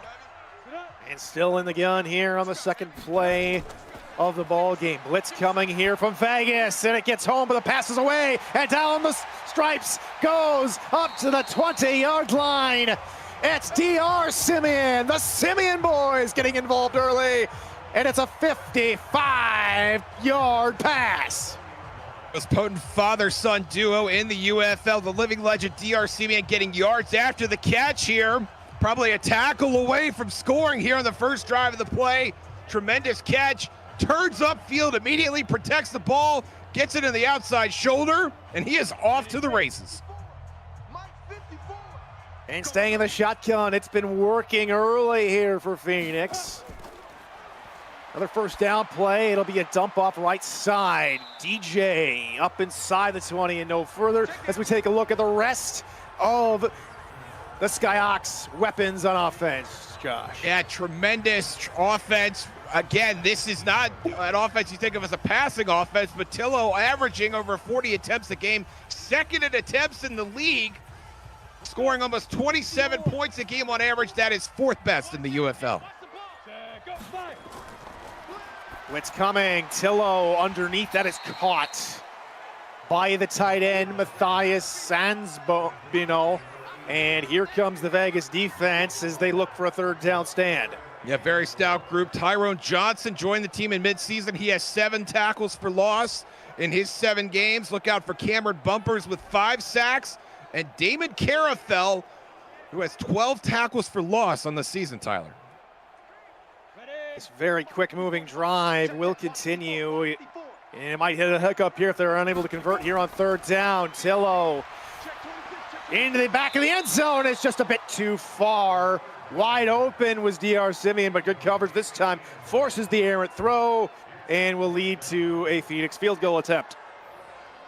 Phoenix has to be really happy with this drive, going right out of the gate, charging, firing on all cylinders. Choose your own analogy there, but getting a sure field goal, getting points on the board here at home against what is really a good Vegas team, Tyler. So a red zone trip results in 3 points here for the Skyhawks. Their known issues here in the red zone, well documented, but it's good to see them get points here. Yeah, Zachary Anderson, reliable kicker. That's about as close as you want to get. That's a glorified old school extra point. And now Vegas has a little extra pressure here, coming in on the road, facing a team you know you're going to compete with for playoff seeding. The order has just gotten a little bit taller now for the Vegas Devils. And you mentioned playoff seeding. All 16 teams here in the UFL this season competing for the double elimination bracket. So right now, everyone's just trying their best to get a good spot in the conference side of the playoffs. As that kick will be taken down for a touchback, as Mac Chima will take the field here. He will also start for the gun. It will be a play action pass. Looking deep over the middle, and it's deflected, incomplete. Tyler Pryor, the middle linebacker, in cover to the deflection as we take a look at the Vegas offense. Yeah, Mac Chima, another gunslinger in the league, but has a lot of help. Jack Nitro, the star running back in this unit. Don't forget about Ethan Flowers, averaging 86 yards a game receiving, but only 1 touchdown on the season. He's looking to double or maybe even triple that total tonight. Try a run here through the middle and out of 1 tackle as Nitro tries to find forward progress. Brought down by Jonathan Holmes, the left end, as we take a look at the Skyhawk defense. Very stout, very stingy, a defensive unit. 8th in points allowed. They only allow 239 passing yards a game, and they have 34 sacks on the season, Tyler. That is 2nd best in the UFL. Very tenacious defense. Very underrated defensive team.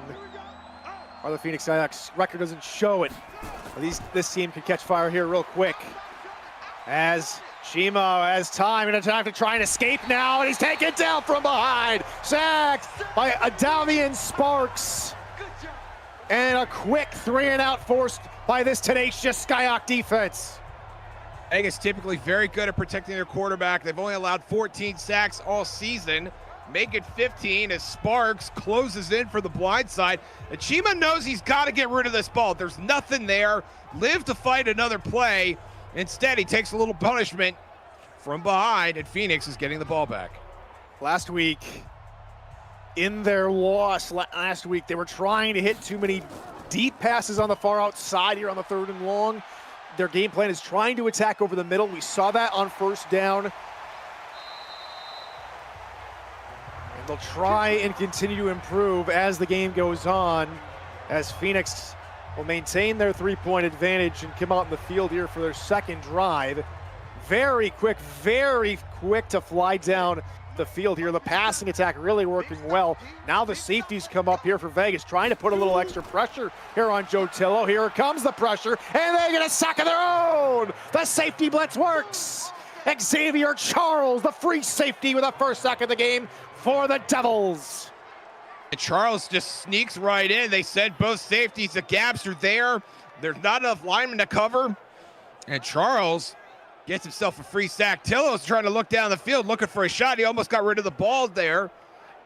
But Charles able to close and get himself an early sack here in this game. So 2nd and long. Phoenix knocked off kilter there on 1st down. We'll try and get a run going through the left-hand side. DJ just a couple there on the run. And now the Devils have a very good opportunity to force Phoenix off the field quickly. 3rd and long. This is another team in Phoenix here that does a good job of protecting their quarterback, but Damon Carafel has gotten to the quarterback a lot this season. This is a high lofted pass into double coverage. It is knocked aside. Beautiful play on the football by Landry Williams. And that's a 4th down.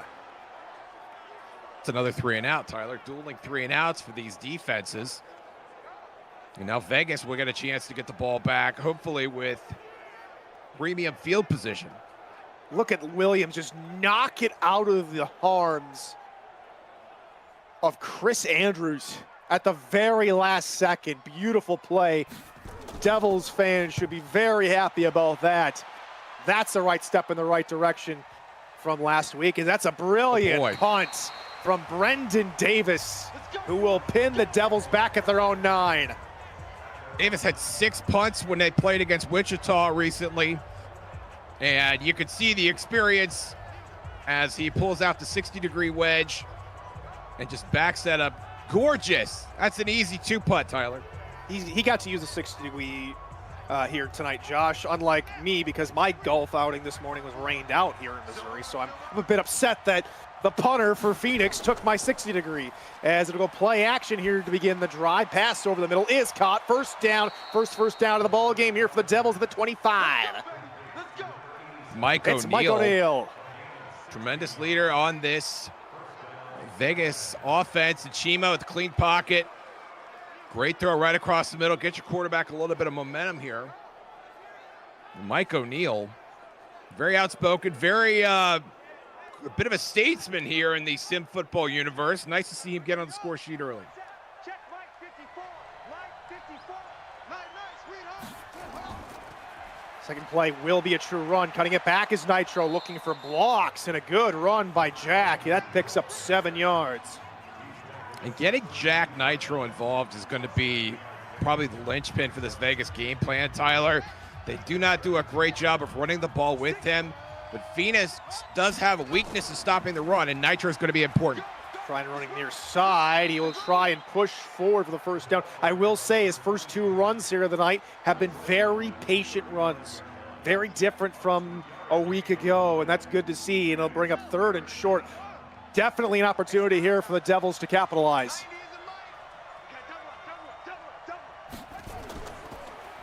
Four-man rush.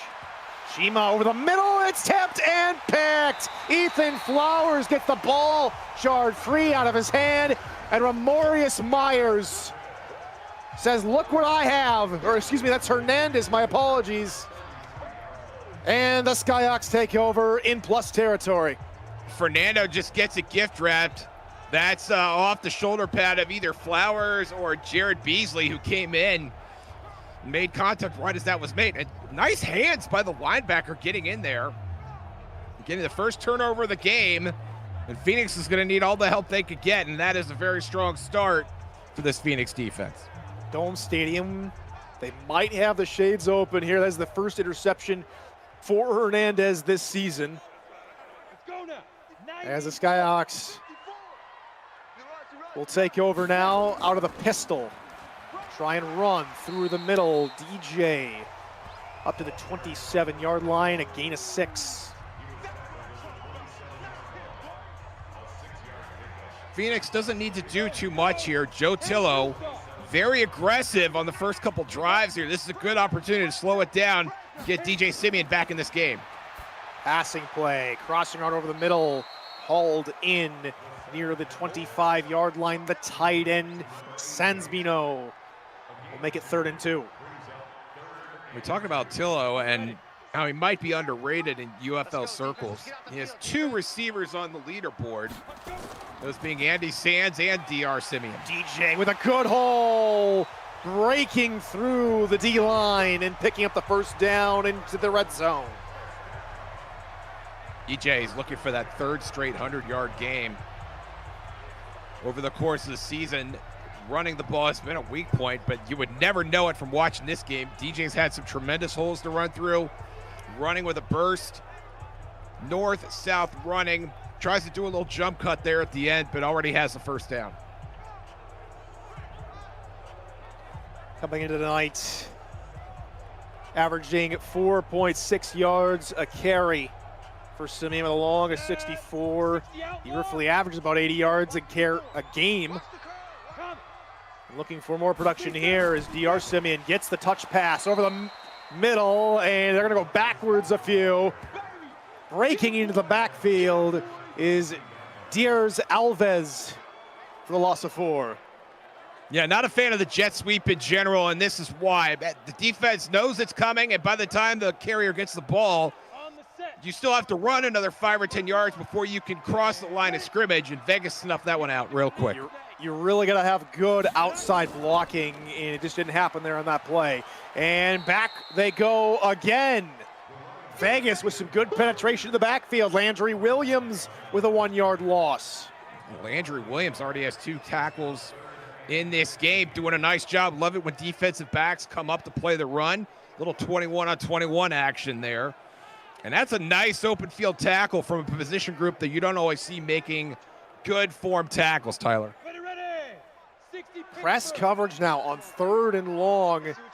Maybe sending some extra pressure here to get home as the bump coverage tries to do its job. 4-man rush. Joe Tillo in the backfield. Scott time running out, and down he goes. Sacked by Tyrone Johnson. And the Phoenix Skyhawks lose 15 yards on 3 plays. Tyrone Johnson, 8th tackle for loss on the season. And again, this is just a ball Joe Tillo's got to get rid of. You're in field goal range. You have a chance for points. And now Tyrone Johnson's going to challenge that by tackling you out by the 35. This is going to test the range of Zachary Anderson, whose longest field goal on the season is only 51 yards. 4th sack of the season there for Johnson. And that'll make the field goal that much more difficult. Probably around a 50-yarder, they'll say just under, from near the right hash. Snap, spot, kick is up from Zachary Anderson, and it is good. And it is a lead. It's a 6-point lead for Phoenix, as the score is now 6-0. There's a look at your bingo numbers here on Coast to Coast. Winners are double horizontal or double vertical. So you either want those equal signs or it's good signs. I feel like anytime I can get double horizontal, that I am automatically a winner. Well, it usually either will mean a bingo or a field goal, and that's exactly what we're looking for here tonight. So Vegas, 1 drive, or 2 drives, had better success on the 2nd drive with an opening in route that worked well. Again, they're trying to attack more of the middle here this week, and it seemed to have worked there on the opening play of the 2nd drive. We'll see if they can build on that success, maybe incorporate a few more of those plays here in their 3rd drive of the game. As here comes Mac Chima. He's been harassed early tonight, Josh. Yeah, and most people, devotees, will remember Chima from Cincinnati last year, where they had a successful team and made it to the playoffs. A little tougher road to hoe here for Chima this season. Nitro pushing 4 defenders to the line to gain. They will mark him just a half a football length shy. Good running again from Nitro. He's turned a new leaf in a week. Yeah, and trucking Tyler Pryor there. Boom, right there. Getting yards after contact. And Nitro really does not have the benefit of a capable RB2 or even a fullback like you see with some other teams. The load for running the football is squarely on his shoulders, and he's going to have to carry all of that load tonight. That's against the 4th leading tackler. Corner blitz. Down goes Chima. Busting in Jamario Bennett. And it's 3rd and 7. Both teams blitzing like crazy, Tyler. That's a slot corner blitz, top of your screen. And he picks it out, tries to act like he's going inside, and then goes around the edge. And you see number 73 there. That's Ryan Johnson. And Johnson just doesn't know what to make of it. And Jamario Bennett gets home.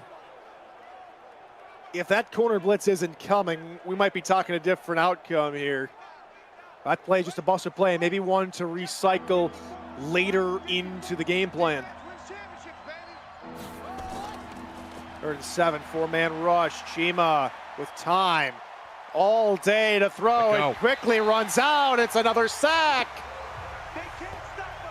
Davian Sparks again, 2nd sack of the night, and it's 4th down. That ball's got to come out. Chima at that point just cannot sit there. You got to step up. You got to do something. Finally steps up there, but that ball's got to come out. You cannot sit there for 5 or 6 seconds and expect to find a receiver. It's a nice job on the coverage side. Vinny Zonka probably factoring in there as well. But that ball's got to come out, Tyler. That's what's really forcing it. Chima is not one to really take it and run. No. So he's got to try and find somebody, and if he's not able to throw, then he's got nobody to throw it to. Credit these Skyhawk defenders. It's a big long punt and a return. Oh, good little shifty move on the return. That'll be up to the 37-yard line, and that will take us the end of the 1st quarter. Phoenix has the lead here at home. It's 6-0 over the Vegas Devils. You're watching UFL Coast to Coast on the Virtual Football Network. Man, I got you. Welcome back to Phoenix. Tyler Falk and Josh Circle here on the call. Glad to have your company. As a pass near side on the out route. Cross midfield. Go the Skyhawks and play one of the drive. It's our first how do you do to Andy Sands. Vegas continuing to blitz, set 2 rushers on the blind side of Tillo. Tillo just unaware, the ball coming out quick. Andy Sands averaging 62 yards a game. Averaging 4 catches a game, has catch number 1 right now. So from the other side of the 50-yard line, here's Phoenix again. Only a 4-man rush this time. Joe Tillo's got to get rid of it. He does at the tail end. There is a receiver in the area. Otherwise, he would have taken his 2nd sack of the night. Yeah, just a second too soon there for the Vegas defense to get home. And Tillo, again, part of the reason that Phoenix protects their quarterback so well is that Tillo can't get the ball out. Grosser slant is dropped. Knocked free by one of the corners. And it's 3rd and 10. Good stand so far by the Devils after getting hit in the mouth on first play of the drive. Surprised we haven't seen DJ Simeon on this drive yet.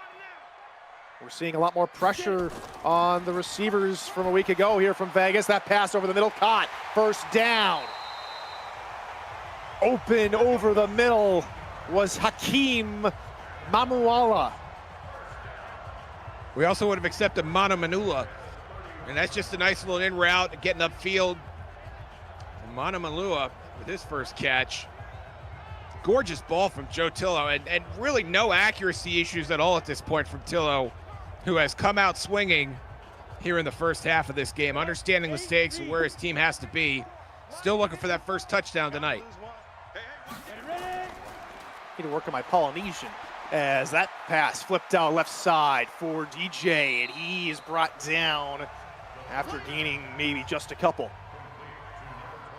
And Simeon will catch a couple balls out of the backfield, not a bunch. But he does have that versatility, and Joe Tillo does have him as an option that he will exploit later in this game. Joe Tillo with time, pressure coming, down he goes. They get home again, it's bumpers. A loss of 12 on the sack. 6th sack of the season for Cameron Bumpers, just coming right up the driveway. Got to get rid of that ball. Tillo's trying to make something happen. Feels like he has a shot in the end zone. Backs up more, and that's when the ball's got to go. And Bumpers just does what Bumpers does. Having quarterbacks for dinner. Let's take a look again. He's just sitting there, shuffling his feet, trying to find somebody. Might have had somebody open to the far sideline. And now it is 3rd and a country mile. 4-man rush, pass middle, caught in space, fighting forward. Wow. He's gonna be maybe just shy. 4th and 1, even after a gain of 19. Sansbino couldn't get it done. Credit Avery Cumberland with the first down saving tackle. And Cumberland tried to drag him, almost knowing where the line to gain is, trying to drag Sansbino back behind that line to gain, and to a point is successful. It's 4th and 1 now. Really impressive after a 3rd and 20. Phoenix going to opt to try and take the points here via a Zachary Anderson 39-yard field goal, which will slot through those uprights. It is good. 3 of 3 for Anderson tonight. And that's 9 off the board for bingo, and it's 9-0 Skyhawks here at home. If you want to rep any of these teams, get your UFL gear at UFLshop.com. Stocked with the best tees, sweatshirts, flags, and more. A Printful partnership, all made here in the USA for easy shipping. It's UFL you can wear at UFLshop.com. Phoenix scores in 3 of their first 4 drives. Vegas, 3 and out, interception, and punt. Vegas looking for answers on the offensive side. And now Phoenix has themselves a 2-score lead, Tyler. Shima comes out here to start another drive. It's been a little bit of bad luck, a little bit of great coverage from the defense. He's just unable to find any of his guys at the moment. It's tough. Phoenix, both teams being very aggressive with the blitz. Phoenix especially has found a way to get home with just 4 rushers. And you see the fullback checking back in, Dante Lofton, in the game for Vegas. Try and run up the middle from Nitro, and the Skyhawks defense collapses in on him. No gain, and that is the one bright spots for Vegas. They've been able to get some good production out of Nitro tonight.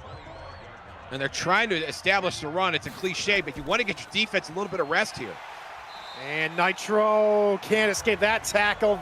Phoenix trying to send pressure on the edge. It gets home this time. Fernando Hernandez, who had the pick earlier with the takedown. An INT and now a TFL to go with that. And Nitro just has nowhere to go. That's great closing speed by the linebacker. And Nitro wasn't even running toward that side of the field, and Hernandez flagged him down. Well, it's 3rd and 13. 4-man rush from Phoenix. Chima looking over the right side. Caught. First down on 3rd down. Clutch grab. His first catch of the night. Goes for 16 and a much-needed Vegas first down. And Vegas has been on these long 3rd downs all game, Tyler, and this is the first one that they've been able to convert and clutch grab. Nice route over the middle of the field. We already mentioned that was a point of emphasis for them. Grab is able to get his team just a little bit farther out of the shadow of their own goalpost to try to get something going here on offense. Stack to the right side. They'll try a little counter play. Nitro, a little slower to get going after the misdirection, but does pick up 4 yards. I would prefer to see them doing this than taking shots and leaving Matt Chima out to dry. Trying to establish the run, try and get on schedule, sustain a drive here. Safety creeping down to the far side. It's play action, but Chima can't find anybody after.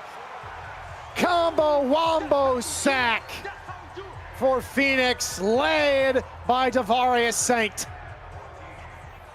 Michael Terrell there as well. There's 2 rushers here. Chima doesn't even have time to remember his own name, let alone get this ball away. Just overwhelming pressure from the Phoenix front. And Chima goes down in a heap.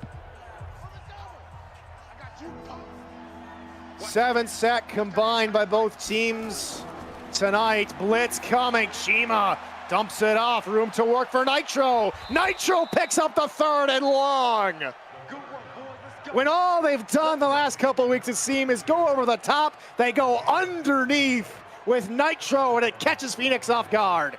They convert another 3rd long because everybody's blitzing, and there's nobody left to tackle Nitro. There's one guy left, and he nearly makes a miss. That's Jamario Bennett, who had a sack earlier.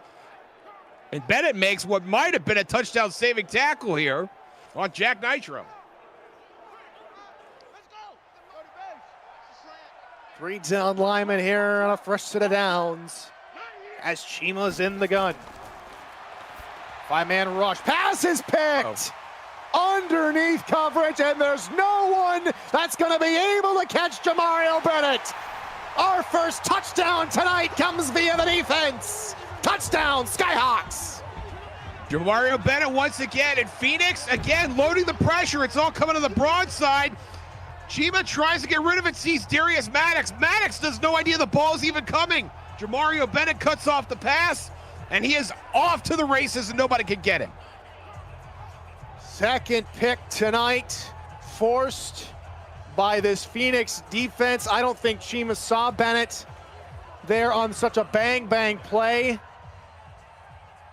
First one, not necessarily his fault. That one, 50-50. Anderson's extra point is up and good. Phoenix 16, Vegas nothing, and as long as the offense keeps kicking field goals, they may not like the production out of their offense, but right now they have a 2-score lead here, Josh. They have a 2-score lead, and they are not giving Vegas anything on the offensive side of the ball. We've got sacks from Michael Terrell. We've got a sack from Jamario Bennett. 2 interceptions and 1 pick six and a partridge in a pear tree.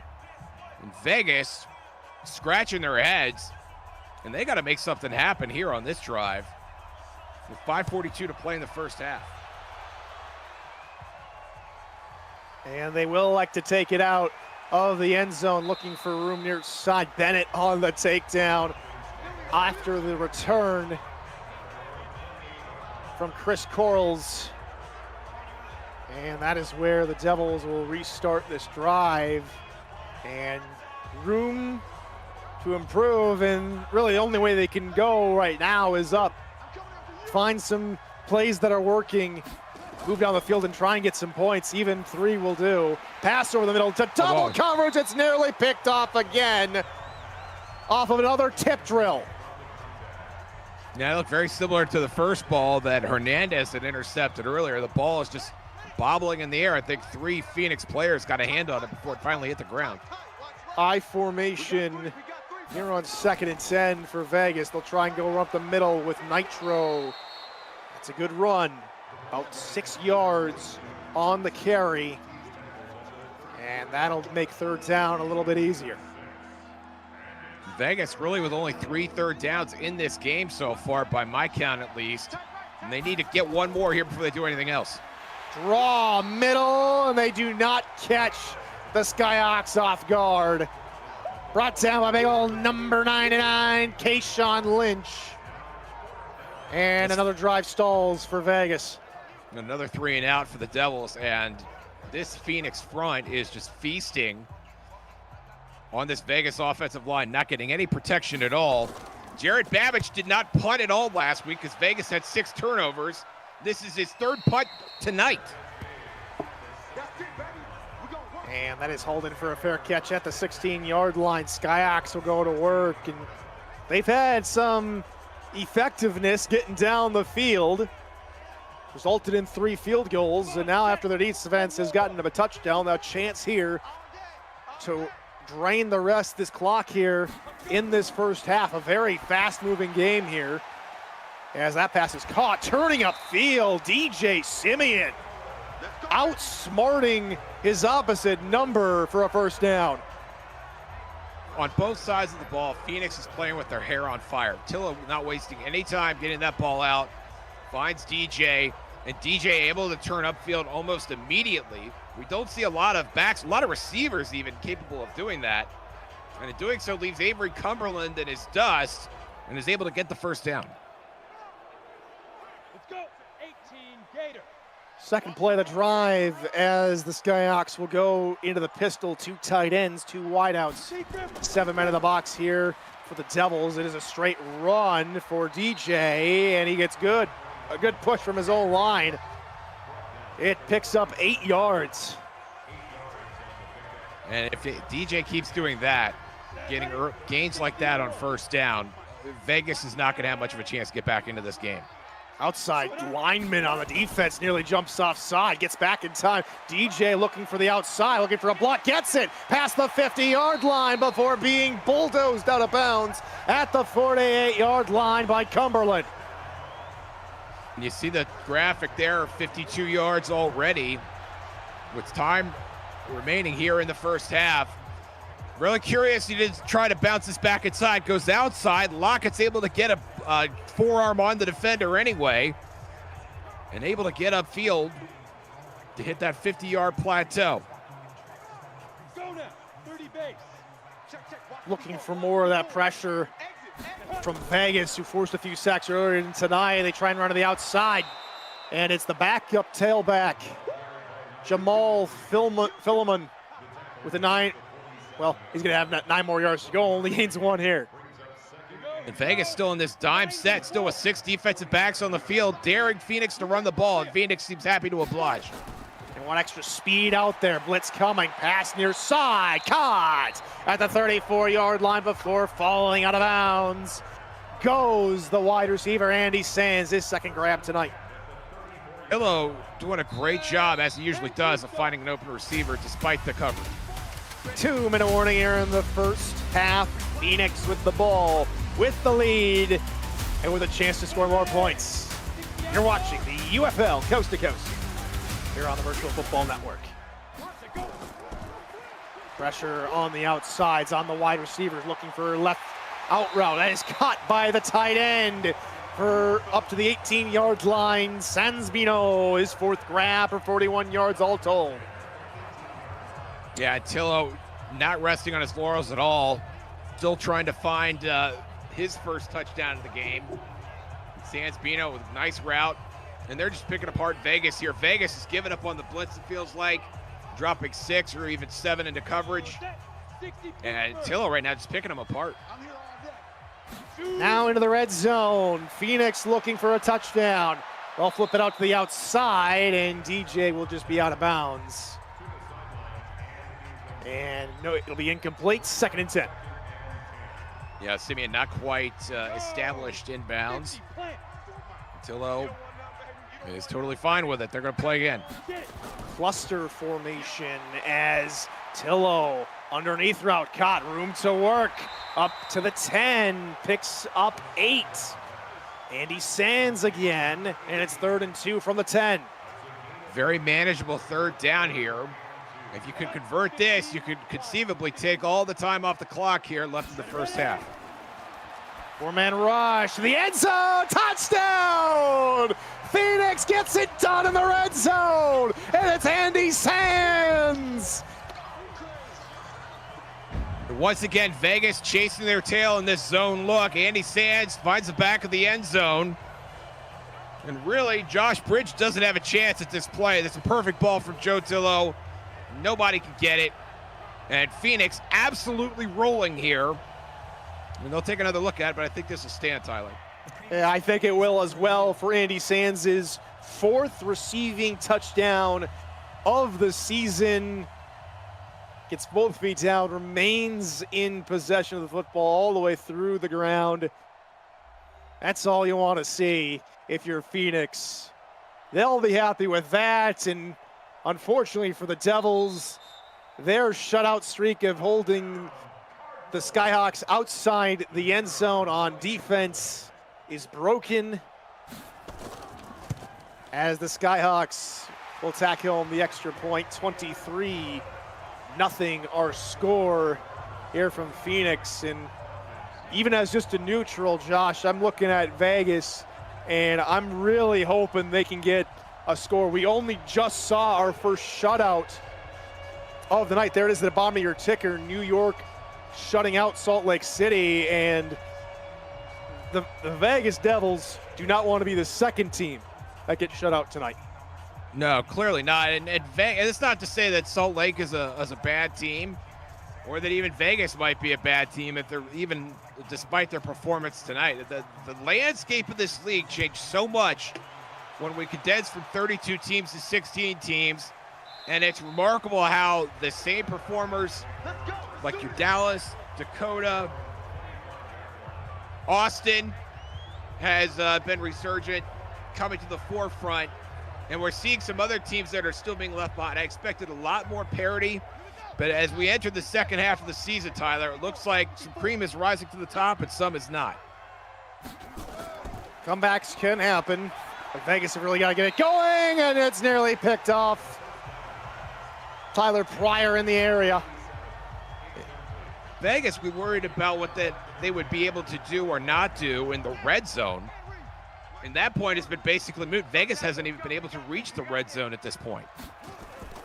Trying something different on every play. Shima looking near side. Open receiver caught. 1st down. Getting David Glidden involved. His first catch of the night. And speaking of only 1 catches, Ethan Flowers, who usually leads the team in reception, only has 1 target tonight. That was the first interception of the game, looking for something different. Pass caught near side, jump ball. Darius Maddox hauling that one in. They'll call a timeout after the loss of 2.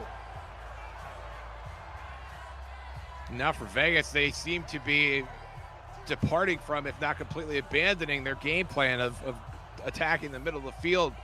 You see him throwing more outside the hash marks toward the sideline. And that's what you have to do. You have to mix it up at this point. You got to find a way to get your team down the field. Last week, their emphasis was trying to get the corner involved. Here's a deep shot. That's just overshooting his intended target. Open receiver. Chima just maybe a bit too antsy in the pocket. That was WFO. We'll tell you what the F stands for, but the WO is wide open. That one should have been a touchdown. Shima again here on 3rd and 12. He's taken down. Wow, what a sack by Lynch. He somehow fights off 2 defenders to just get an arm to the quarterback. An arm is all he needed. Shima, once again, trying to get something going here. And you can't even tell, at least from that vantage point, where Lynch got that arm in. But you got to make an adjustment when you see your own guy coming in, getting up in your business while you're in the pocket. That ball's got to come out. So the dying embers of the first half will come to a close after an impressive sack. Fair catch called for. That will end the festivities here. Phoenix enjoying the home cooking. Vegas, even though it's a desert, and usually they're in their own desert, this is uncharted territory for them here tonight. Take a look at the numbers. Just over 50 yards total offense.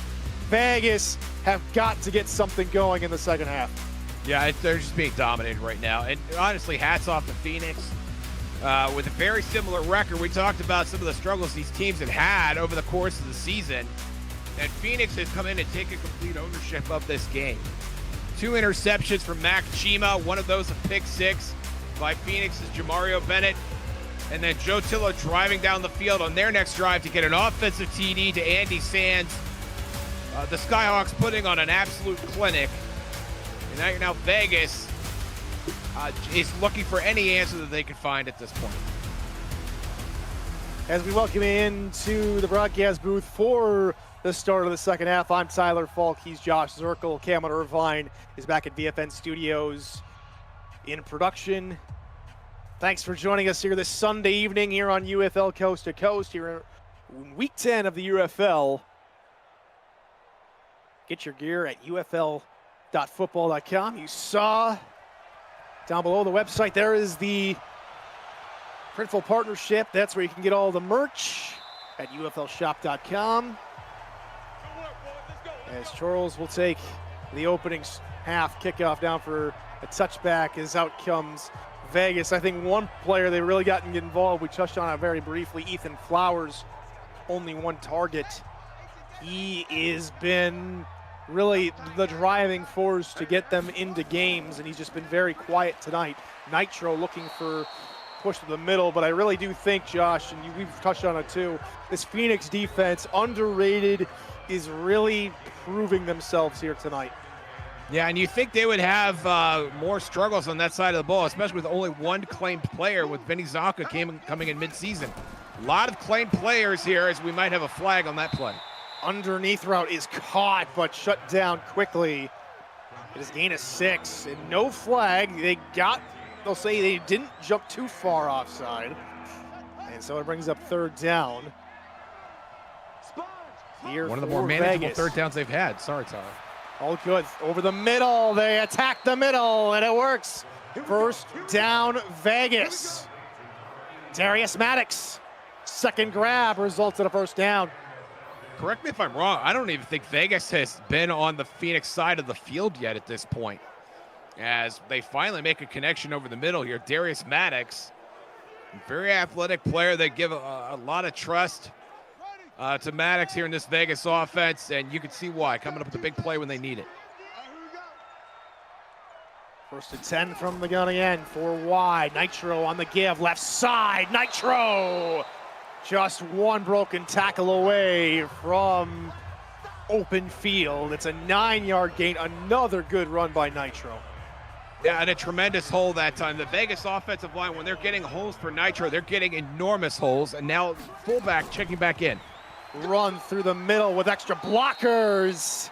1st down across midfield.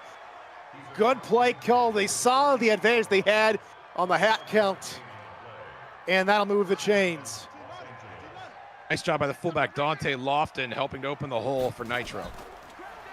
Out of a heavy set, looking to pass underneath. That is caught. Back to the line of scrimmage, but no further. Collapsing down was Fernando Hernandez. Minimal gain. but a completion and positive yardage as this Vegas offense unit looking to get a little inertia here, Tyler. High formation will try another run. Fullback trying to block for Nitro. Couple more yards, four all told in the combined 2 downs, and it's 3rd down again. Again, 3rd and medium. I like the play call. You're managing your risk a little bit. You're getting yourself into a manageable 3rd down instead of getting a sack and being stuck at 3rd and long. Another 3rd down conversion. The Devils are marching down the field. The tight end clutch grab. And this is what Vegas have been looking for all night. Yeah, 2nd clutch grab from Clutch Grab tonight, living up to his name. Again, going over the middle of the field. Grab hanging on to that ball like it's his firstborn child. Love to see the ball security. And now Vegas within field goal range, if nothing else.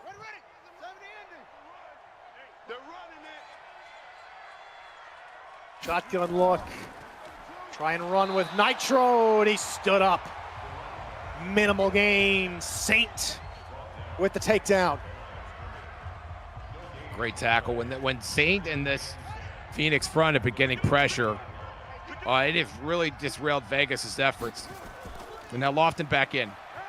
And looking near side, Jack Nitro 1st down. And this drive hitting the 5-minute mark. It's a brilliant drive. Another fantastic run. Good blocking in front of Jack Nitro, and it moves the chains again. And now we're to the original issue that we had with Vegas at the Open, the red zone woes. They only have 10 red zone touchdowns on the season. That's over 8 games. That's over 9 games, excuse me. Vegas not ready to abandon the run. It's working for him here at the moment. Play action to the end zone. Touchdown! First touchdown in 2 weeks, and only on his 2nd target of the game. Ethan Flowers is into the barn. Touchdown! Ethan Flowers with touchdown number 2 on the season. Great route, just finds the seam. Shima throws him a perfect ball. Fakes going out, comes back in, makes the catch. And Ethan Flowers, maybe the biggest playmaker in this Vegas offense, makes a play when his team needs it. Oh, they're going to try and go for 2 here after their first touchdown in 2 weeks. They'll try and run, and it's all over them. Too well telegraphed. They didn't have Nitro in. They had the backup, Dedrick Wright. And Phoenix only surrenders 6. It is 23-6, but it's for progress. They look like a different team coming out of the tunnel, Josh. It's progress, but you needed to maintain that inertia, and now you give Phoenix a nice little win at the end of that drive. And in my view, it's way too early to start going for 2. I understand the arithmetic of it all, but get yourself the free point, and don't worry about the 2-point until you're able to get down the field a little bit more.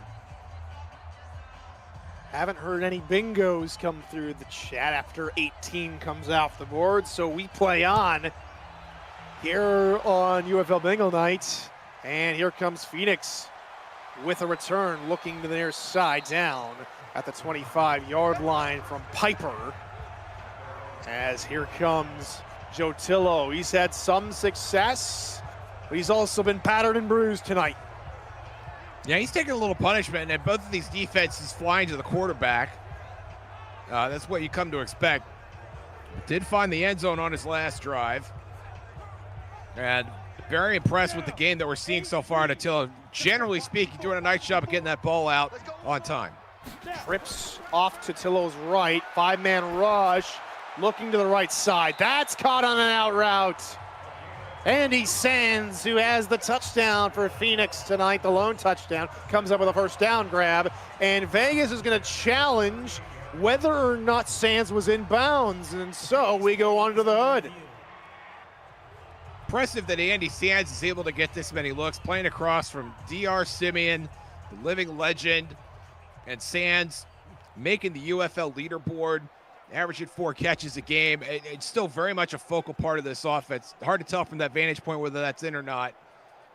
But it's a good chance to sing the praises of Andy Stantz, who's been a contributor to this Phoenix team.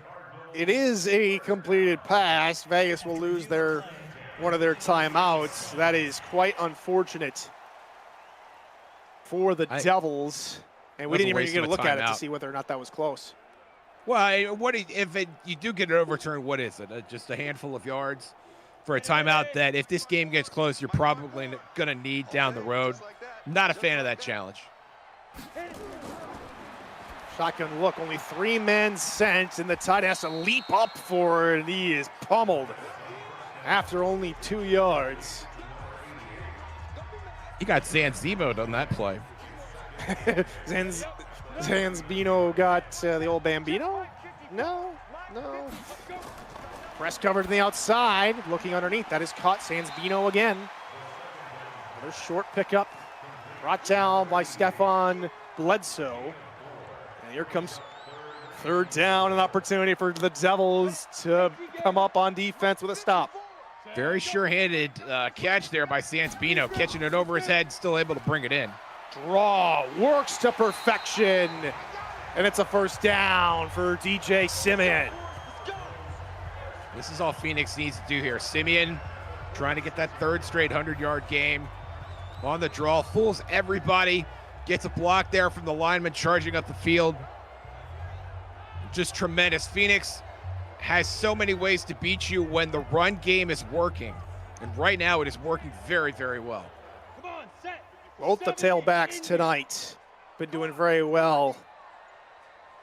Nitro on the other side, he's having a pretty decent day.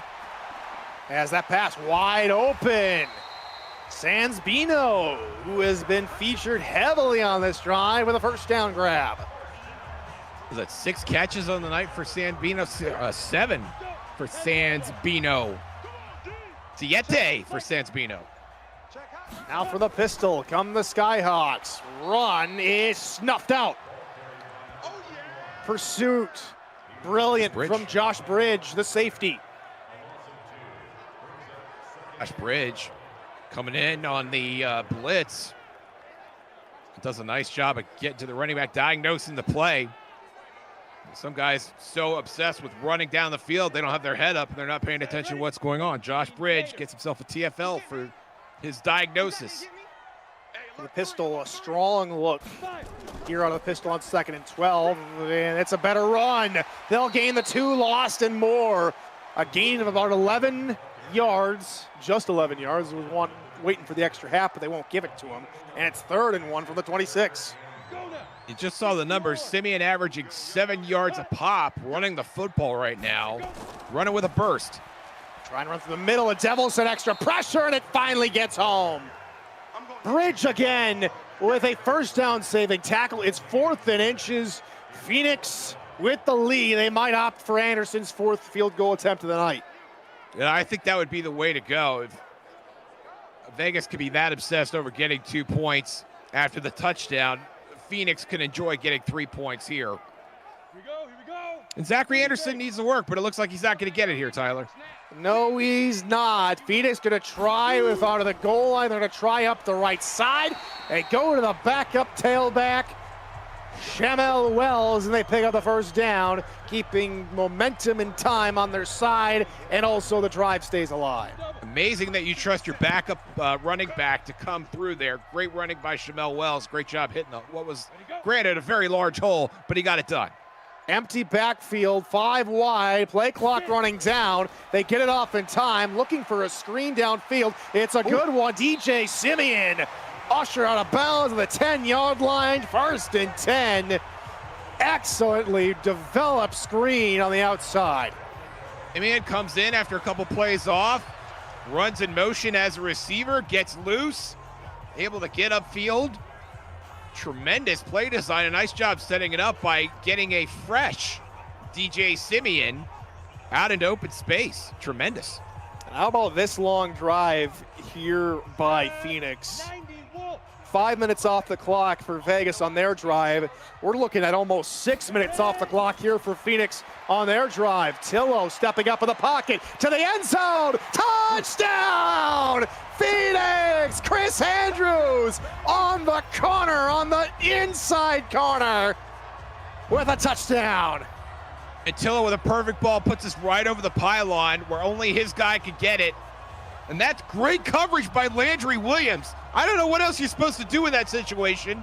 Coming back to the ball, great look at it from the pylon cam there. I'm sure somebody else will get that fixed. Well done by Phoenix. And that was something they worked on in practice this week, trying to fix their own red zone rows, and that was absolutely brilliant if I'm a Phoenix fan. 30-6 your score as Tillo goes 6 for 6 on the drive to re-extend the lead out to 24. This week on VFN, Rochester hosts Chicago on Monday Night Primetime to wrap up the Week 10 slate, and the SFLM semifinals will air Tuesday night. Football never stops here on the Virtual Football Network. It is still a 3-score game here for Vegas. They did have a very productive drive here to begin the second half, but now you look at the time remaining after Phoenix does the exact same thing and drain almost the rest of the third quarter clock. So there's only 1:21 remaining here in the quarter as Chima will have to try and replicate what he did last drive. He went 5 for 5, very impressive after a very sluggish start. Well, now the Phoenix defense has gotten a lot of rest, and they're going to come flying after Chima on this drive. Man rush pass middle, grab is there. That's a first down. That's an electric spark to begin this drive. Grab, just a tremendous piece of the offense tonight. Third catch, I feel like every catch has been a high leverage opportunity where he's been able to move the chains. The man rush. Chima gets rid of it. It is incomplete. Might have been tipped near the receiver, and it's second down. Might have been tipped, it might have been intercepted. Chima had the rush going into his face there, and now playing conservative again, Tyler, running in the heavy set on second and long. It's a fullback dive. That's going to lose maybe a yard. The Devils were clamoring for, it might have been actually Phoenix who was clamoring for using their fullback. And the Devils were like, well, maybe we should try and use ours, but Phoenix was like, you know, we already have that in our book. Well, Dante Lofton needs to hit the hole. You don't want your fullback jump cutting in that situation. You want him to just hit the pile and see how many yards he can get. Lofton trying to make chicken salad there, and he winds up losing yards on the play. 3rd and 11. The Devils have completed a bunch of 3rd and longs here on the last drive, looking for more here. That one's a deep shot to the far corner. It's picked at the 19-yard line. How about that? Vinny Zonka zonks the drive. We may see a review on this. Zonka very close to the border. I don't know how many feet Zonka got down, but that's going to be really close. And this is just a prayer from Chima. Flowers doesn't even know the ball's coming. Flowers working toward the sideline to clear out. No review. It's going to be Phoenix ball. No challenge. Vegas already lost one earlier. They might have wanted to use it here as Tillo will air it out. Tillo's got an open man. It is caught, but incomplete by DR Simeon, and that'll bring the third quarter to a close. 30-6, Skyhawks with the lead in the ball as they look to try and get back in the win column. This is UFL Coast to Coast on the Virtual Football Network. Tillo's gonna still sling it out. That is caught at the 30-yard line. As we go back, I'm Tyler Falk. He's Josh Circle, Cameron Irvine back at VFN Studios. Back to Zonka real quick. That's her fourth, I should say, interception in 7 games. And that is her first, I believe, since the Wichita game where she had 3. So nice to see her get back to her intercepting ways, if you will. And she is now tied for the league lead as well with that, as her offense gets going. Brand new set of downs. Split backs out of the gun to try and run left side. And And Jamal Filliman only able to muster a yard. I like getting Filliman some touches here. Give DJ Simeon a break. It is not a close game, as you said, but you still want your star running back to close it out when it gets closer to crunch time. Trying to run again. That one's good. Up to the 50 and past it. DJ Simeon running free like a wild man. And very close to 100 yards if he's not there already yet. And nobody's touching him. 15, 20 yards. Josh Bridge, the safety, is the first one to get over there. Tremendous job by Phoenix. They've owned the battle of the trenches tonight. Here we go. Devils trying to send some pressure, and there goes Simeon to the left side. Check that.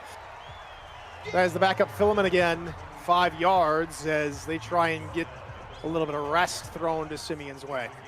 That tells you how great Phoenix feels about their offensive line when Filliman is getting the volume that he is here in the fourth quarter.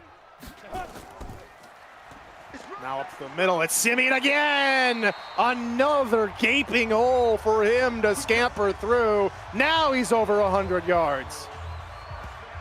Yeah, just third straight game with 100 yards. And again, a gigantic hole to run through. You don't want to say Vegas has quit at this point, but they do not have the spark that they had coming into the beginning of this game. They understand the hill that's in front of them right now if they're going to have a chance to come back.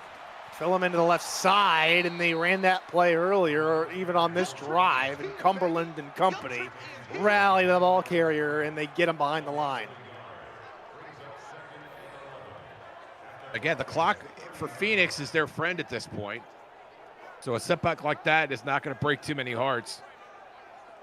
Xavier Charles still running downhill, still trying to play the run.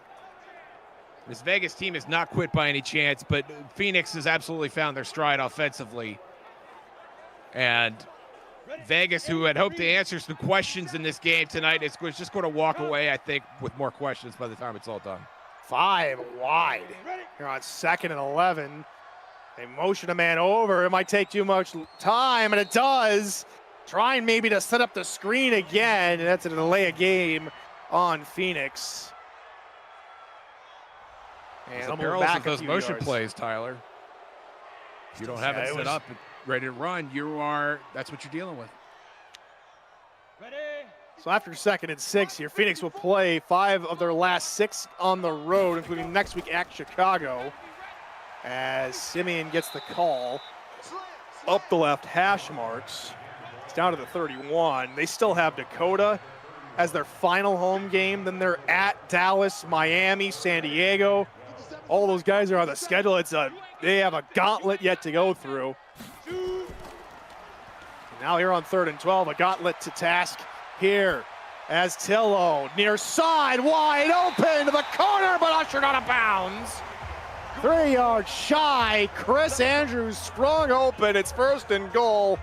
Devils nearly had Tillo in the backfield. Nearly, but not quite. And Andrews, again, we have seen so many guys just wide open for Phoenix. Tillo just doing a great job of diagnosing coverages. And Josh Bridge doing all he can to just stave off another touchdown. And you mentioned the schedule, Tyler, but Phoenix has to feel really good about what they've been able to accomplish in this game on both sides of the ball. And they have just been dominant. And when they go to Chicago, when they face Miami and San Diego, some of these other teams that have struggled, you got to feel like they're going to be very competitive in those games for sure. Diving into the end zone, touchdown, Phoenix. Shamel Wells gets the carry, and tonight we're not talking about the red zone rose for Phoenix. They have passed that test with flying colors. Just total domination. Shamel Wells diving in. I think he would have been fine if he had scooted in. Phoenix has been that good tonight. It's now a 31-point lead, our largest of the ball game. 37-6 your score. And Vegas will have an opportunity here to get some more points. The comeback is looking largely out of reach at this point, barring a miracle. But what they are trying to do is trying to get more points than they did last week, and that could be any amount of points. They had 6 in the loss against San Diego last week. Phoenix looking like they will go to 3-1 on games where they hold their opponents below 100 yards, which they will have done 4 times. On average, they allow about 125 yards a game, and they are significantly below that margin here. It's credit to Phoenix's defense.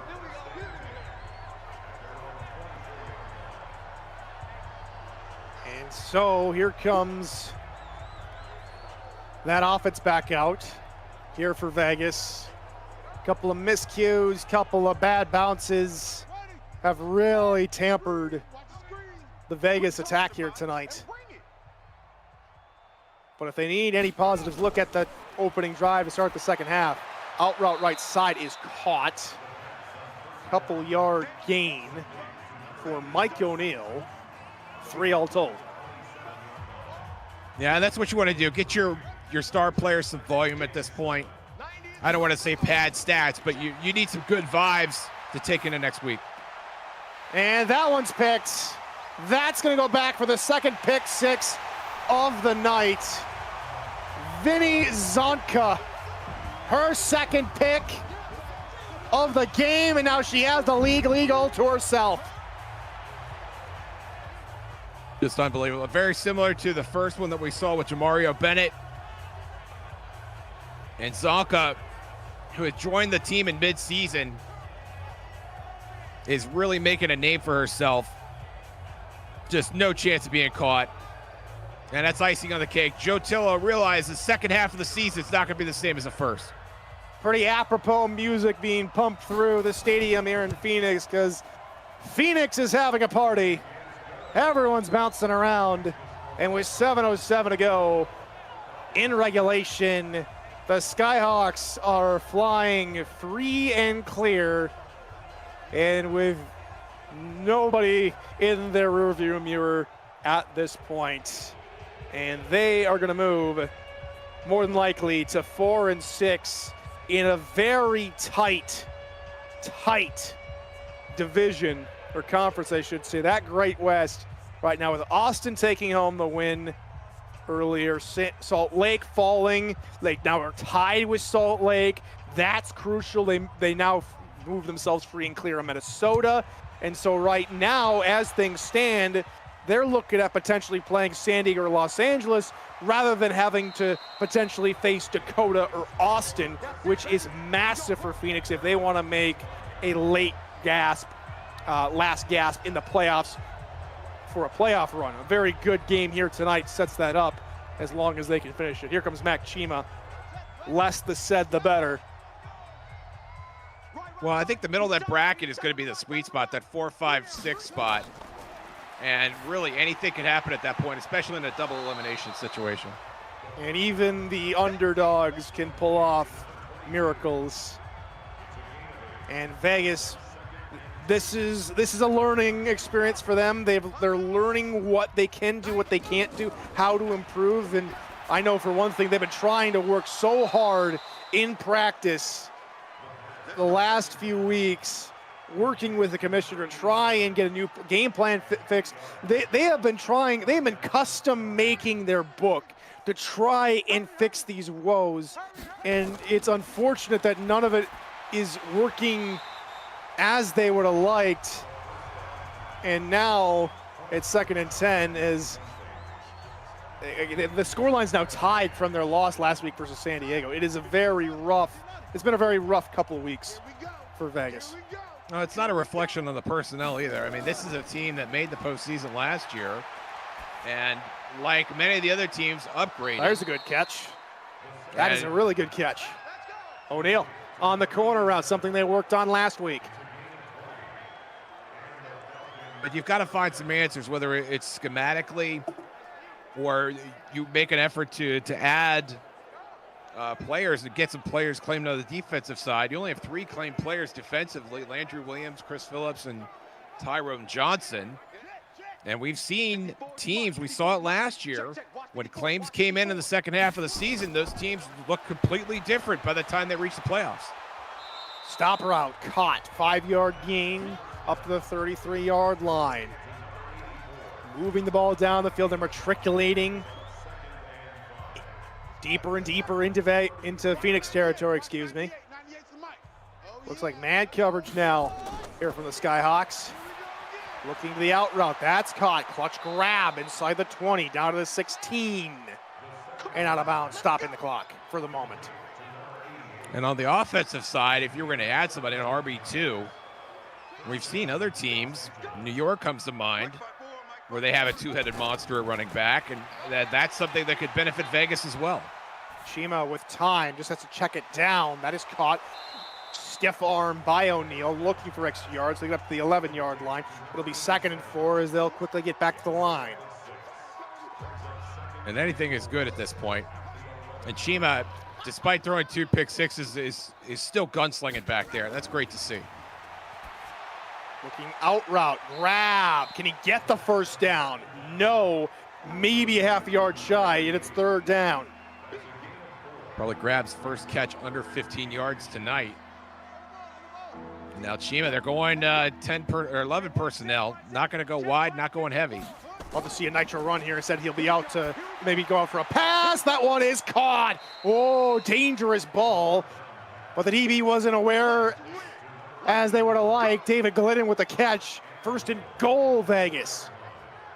That was Jamario Bennett over there. And I would not have the cojones to be throwing that ball at this point. 4-man rush. Shima looking to the end zone. Oh, my. Nnamdi Ojuka couldn't haul in the pick. 2nd and goal. Shima, I think it's going to get a touchdown here one way or another. Now they go heavy here on 2nd down. High formation to try and run with a backup tailback who trips over his own lineman, Dedrick Wright. And finally corralled at the 3, 3rd and goal. Still gonna hurry up to the line. Tight end right, 4-man rush. Chima underneath, caught, touchdown, Vegas, and they do improve from last week. Lofton with the grab, and they have double digits on their side of the scoreboard. Dante Lofton, the fullback, running a pattern here. Oh, it totally faked out to Michael Terrell in pass coverage on the comeback route. Lofton brings that in. Very impressive look there by the fullback. Was not expecting to see that tonight. And now, unlike the earlier touchdown from the Devils, they will just go with a field goal and take the for sure points. It is 44-13 with 4:10 remaining here in the ball game.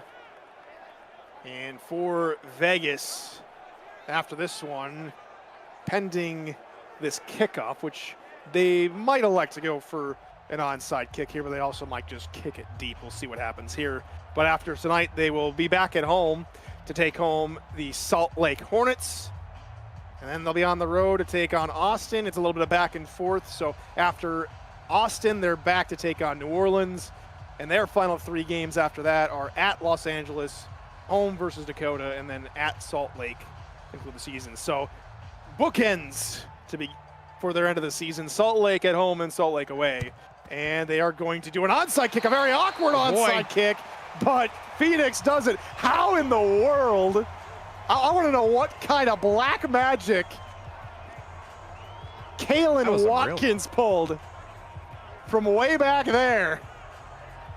A fake kickoff onside kick, which he kicked from 10 yards behind the ball. That was really wild watching that unfold, and then the recovery, a little bit baffling as well. Just goes to show anything can happen here in the UFL. So 1st and 10, and Phoenix will hand off to G.J. Simeon, looking for the outside to take it down out of 5-yard gain. So we do get some Twilight Zone, some do-do-do-do. A little bit of craziness here in Phoenix after all. I'm surprised to see DJ Simeon still in the game. Has his 100 yards. Not something we're going to be taking a chance with here. Maybe a little bit of X-Files soundtrack going in here as he breaks off one tackle before being taken down by Stephon Bledsoe. And opportunity for these Devils maybe to get the ball back and get some more confidence, work on their offense a bit more. Instead, that one's going to be good enough for a first down. That pass over the middle caught by Sansbino. And that'll move the chains first down. Meanwhile, Phoenix's last 6, we've already kind of talked about it. It's a gauntlet, starting off with road games at Chicago and Dallas, then home versus Austin, and then Dakota, Miami, San Diego to conclude the season before we hit the postseason. As this is a very good confidence-building game here for Phoenix tonight, Josh, and they'll look to continue the momentum on the game day gauntlet next Sunday. Well, they've done everything right, and I think a lot of times the execution is more significant than the individual performances or the team you might be playing against. When you come out and you could dominate like this and realize that you're going to be seeing this team again potentially down the road, and you're playing other teams, you're playing San Diego again, and you're duking it out with all of them in the bottom half of the West. Any inertia you can get out of that is tremendous. When you mentioned the second half of the schedule, it's the old powers. And I think Phoenix can hang with them. They have a couple defects for sure. They struggle inside the 5. They struggle stopping the run defensively. But if they can put together a game like this, they can hang with anybody. Back in the end zone, and it looked like the receiver, Chris Andrews, was running toward a fan of the stands potentially. Second and 10, 2:09 to go in regulation. And what a game by Joe Tillo. My goodness. He's had a pretty much clean game, couple of sacks on against him, but no picks, no turnovers. 25 of 32 and 2 touchdowns as we get the 2-minute warning here in this one. There on the red zone is Phoenix, 44-13. Your score here from the desert as the Skyhawks try and put the finishing touches on this win over the Vegas Devils. And they'll start with a run through the middle. DJ Simeon up to the 6-yard line. It'll be 4th and inches. We'll see whether or not they try and go for it to keep the drive going, and then after that kneel it out, or if they'll take a field goal. Either way, they would leapfrog from tying the 5th most points scored by a team this season to being 2nd most. And indeed, here comes a goal line formation from Phoenix as the clock winds down. Play action here from Tillo. Tillo to the end zone. It is incomplete, nearly picked. And the Devils will take over with 1:19 to go. And so Phoenix got a little greedy. Devils make him almost pay. It makes him pay with a turnover nonetheless. Not sure I like the play call. Get to work one more time. If you got DJ Simeon out there on 3rd down, why not run him on 4th down? You got the heavy set, you got the package. If you're going for the end zone at that point, let your bull do it. Let DJ eat. I don't understand why you haven't done that. He doesn't have a touchdown yet. Get your guy a touchdown. It makes no sense. Shima, with only a 3-man rush, has plenty of time in the pocket, has no pocket and plenty of time to throw. Finds Nitro near the sideline, who's taken down by Zonka. And it's 2nd and 7. Clock will roll. Vegas not going to use their 2 timeouts just yet. They will rush back to the huddle, or into the formation, I should say. Shima looking right side. That's caught at the 13-yard line. It's like they're just content trying to get some confidence into Chima after his 4-interception performance tonight. As long as they're confident he keeps the clock running, I'm fine with it. 4-man rush. Chima underneath, incomplete. And that'll bring up 4th down from the 13-yard line. So the defense comes up with a stop. And now Vegas are down to their final play of the night.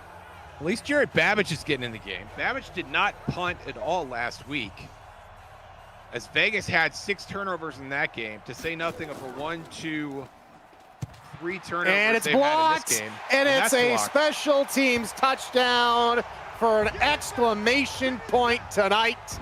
Isaac Green comes up with a loose pigskin after it is knocked away by Jared Beasley on the block. And we got a 50-burger in Arizona. And you hate to say it because it sounds like salt in the wound, but that is just perfect. That is a perfect summation of everything that's happened in this game. Nothing has really gone right for Vegas. A team that could not get over the 50-yard line in the first half of this game. 1, 2, 3 interceptions, 2 pick sixes, and now a blocked punt into the end zone recovered for a touchdown. It's absolutely insane. It's the second most points scored in a game this season. And Vegas, 11 turnovers now in their last 2 games. Was looking for answers, and now all they come away with, Tyler, is more questions. It's a little bit of the black magic coming back to bite them on special teams after the Houdini of a onside kick attempt earlier. And now Phoenix, with 30 seconds to go, will just kick it away, and Vegas will try and do it again. Last 2 games, 19 points, 11 turnovers, as you mentioned there, Josh. I want Work to see the to do. black magic that turns the clock into zeros. I think we've seen enough. I'm looking for a little bit of that too. I'm sure Devils fans are a little bit. They've been very vocal in chat with how their performance has been tonight. My advice to Vegas would be keep your head up, guys. I mean, this is anything bad that could have happened has already happened in this game. So you have next week to look forward to. It's a clean slate. You're going to play Salt Lake, who just got their butts kicked earlier today. There is cause for optimism, but you've got to answer some very basic things at this point. And I'm not sure that 1 week is going to be enough to do that, but it could be. Well, that's what we were thinking last week after the game against San Diego just last week. They were hoping that this week might be the turnaround week. Instead, it is Phoenix will no longer be on a 2-game skid. They get back into the win column. Meanwhile, it is the 3rd loss in a row for the Vegas Devils. Bennett with a couple of great plays here tonight. Zonka with a pick 6. Bennett with one of the pick 6s. But it was all Skyhawks tonight. 51-13, your final score here from Phoenix, Arizona. Josh, we've talked about it ad nauseum tonight already, but just break down the performance here from Phoenix. They've improved a bunch. The Devils are working on it. It's still a work in progress, but they are trying. And from all of us here in the league, we want them to be better, and they are trying everything, literally manufacturing a new playbook to try and get themselves into a better place. I mean, congratulations to Phoenix. That's all you could say. Just total domination in all 3 phases. Well done. And that will put a bow on Coast to Coast here in the UFL for Week 10. Thank you so much for joining us. We'll see you tomorrow night for Monday Night Prime Time. For everything UFL, visit the official league website at ufl.football to claim a player, learn more about the league, catch up on news and features, and dive into the leaderboards at ufl.football in partnership with Sidearm Sports. For Josh Circle, Cameron Irvine, I've been Tyler Falk. We'll see you tomorrow. And until then, good morning, good afternoon, and good night.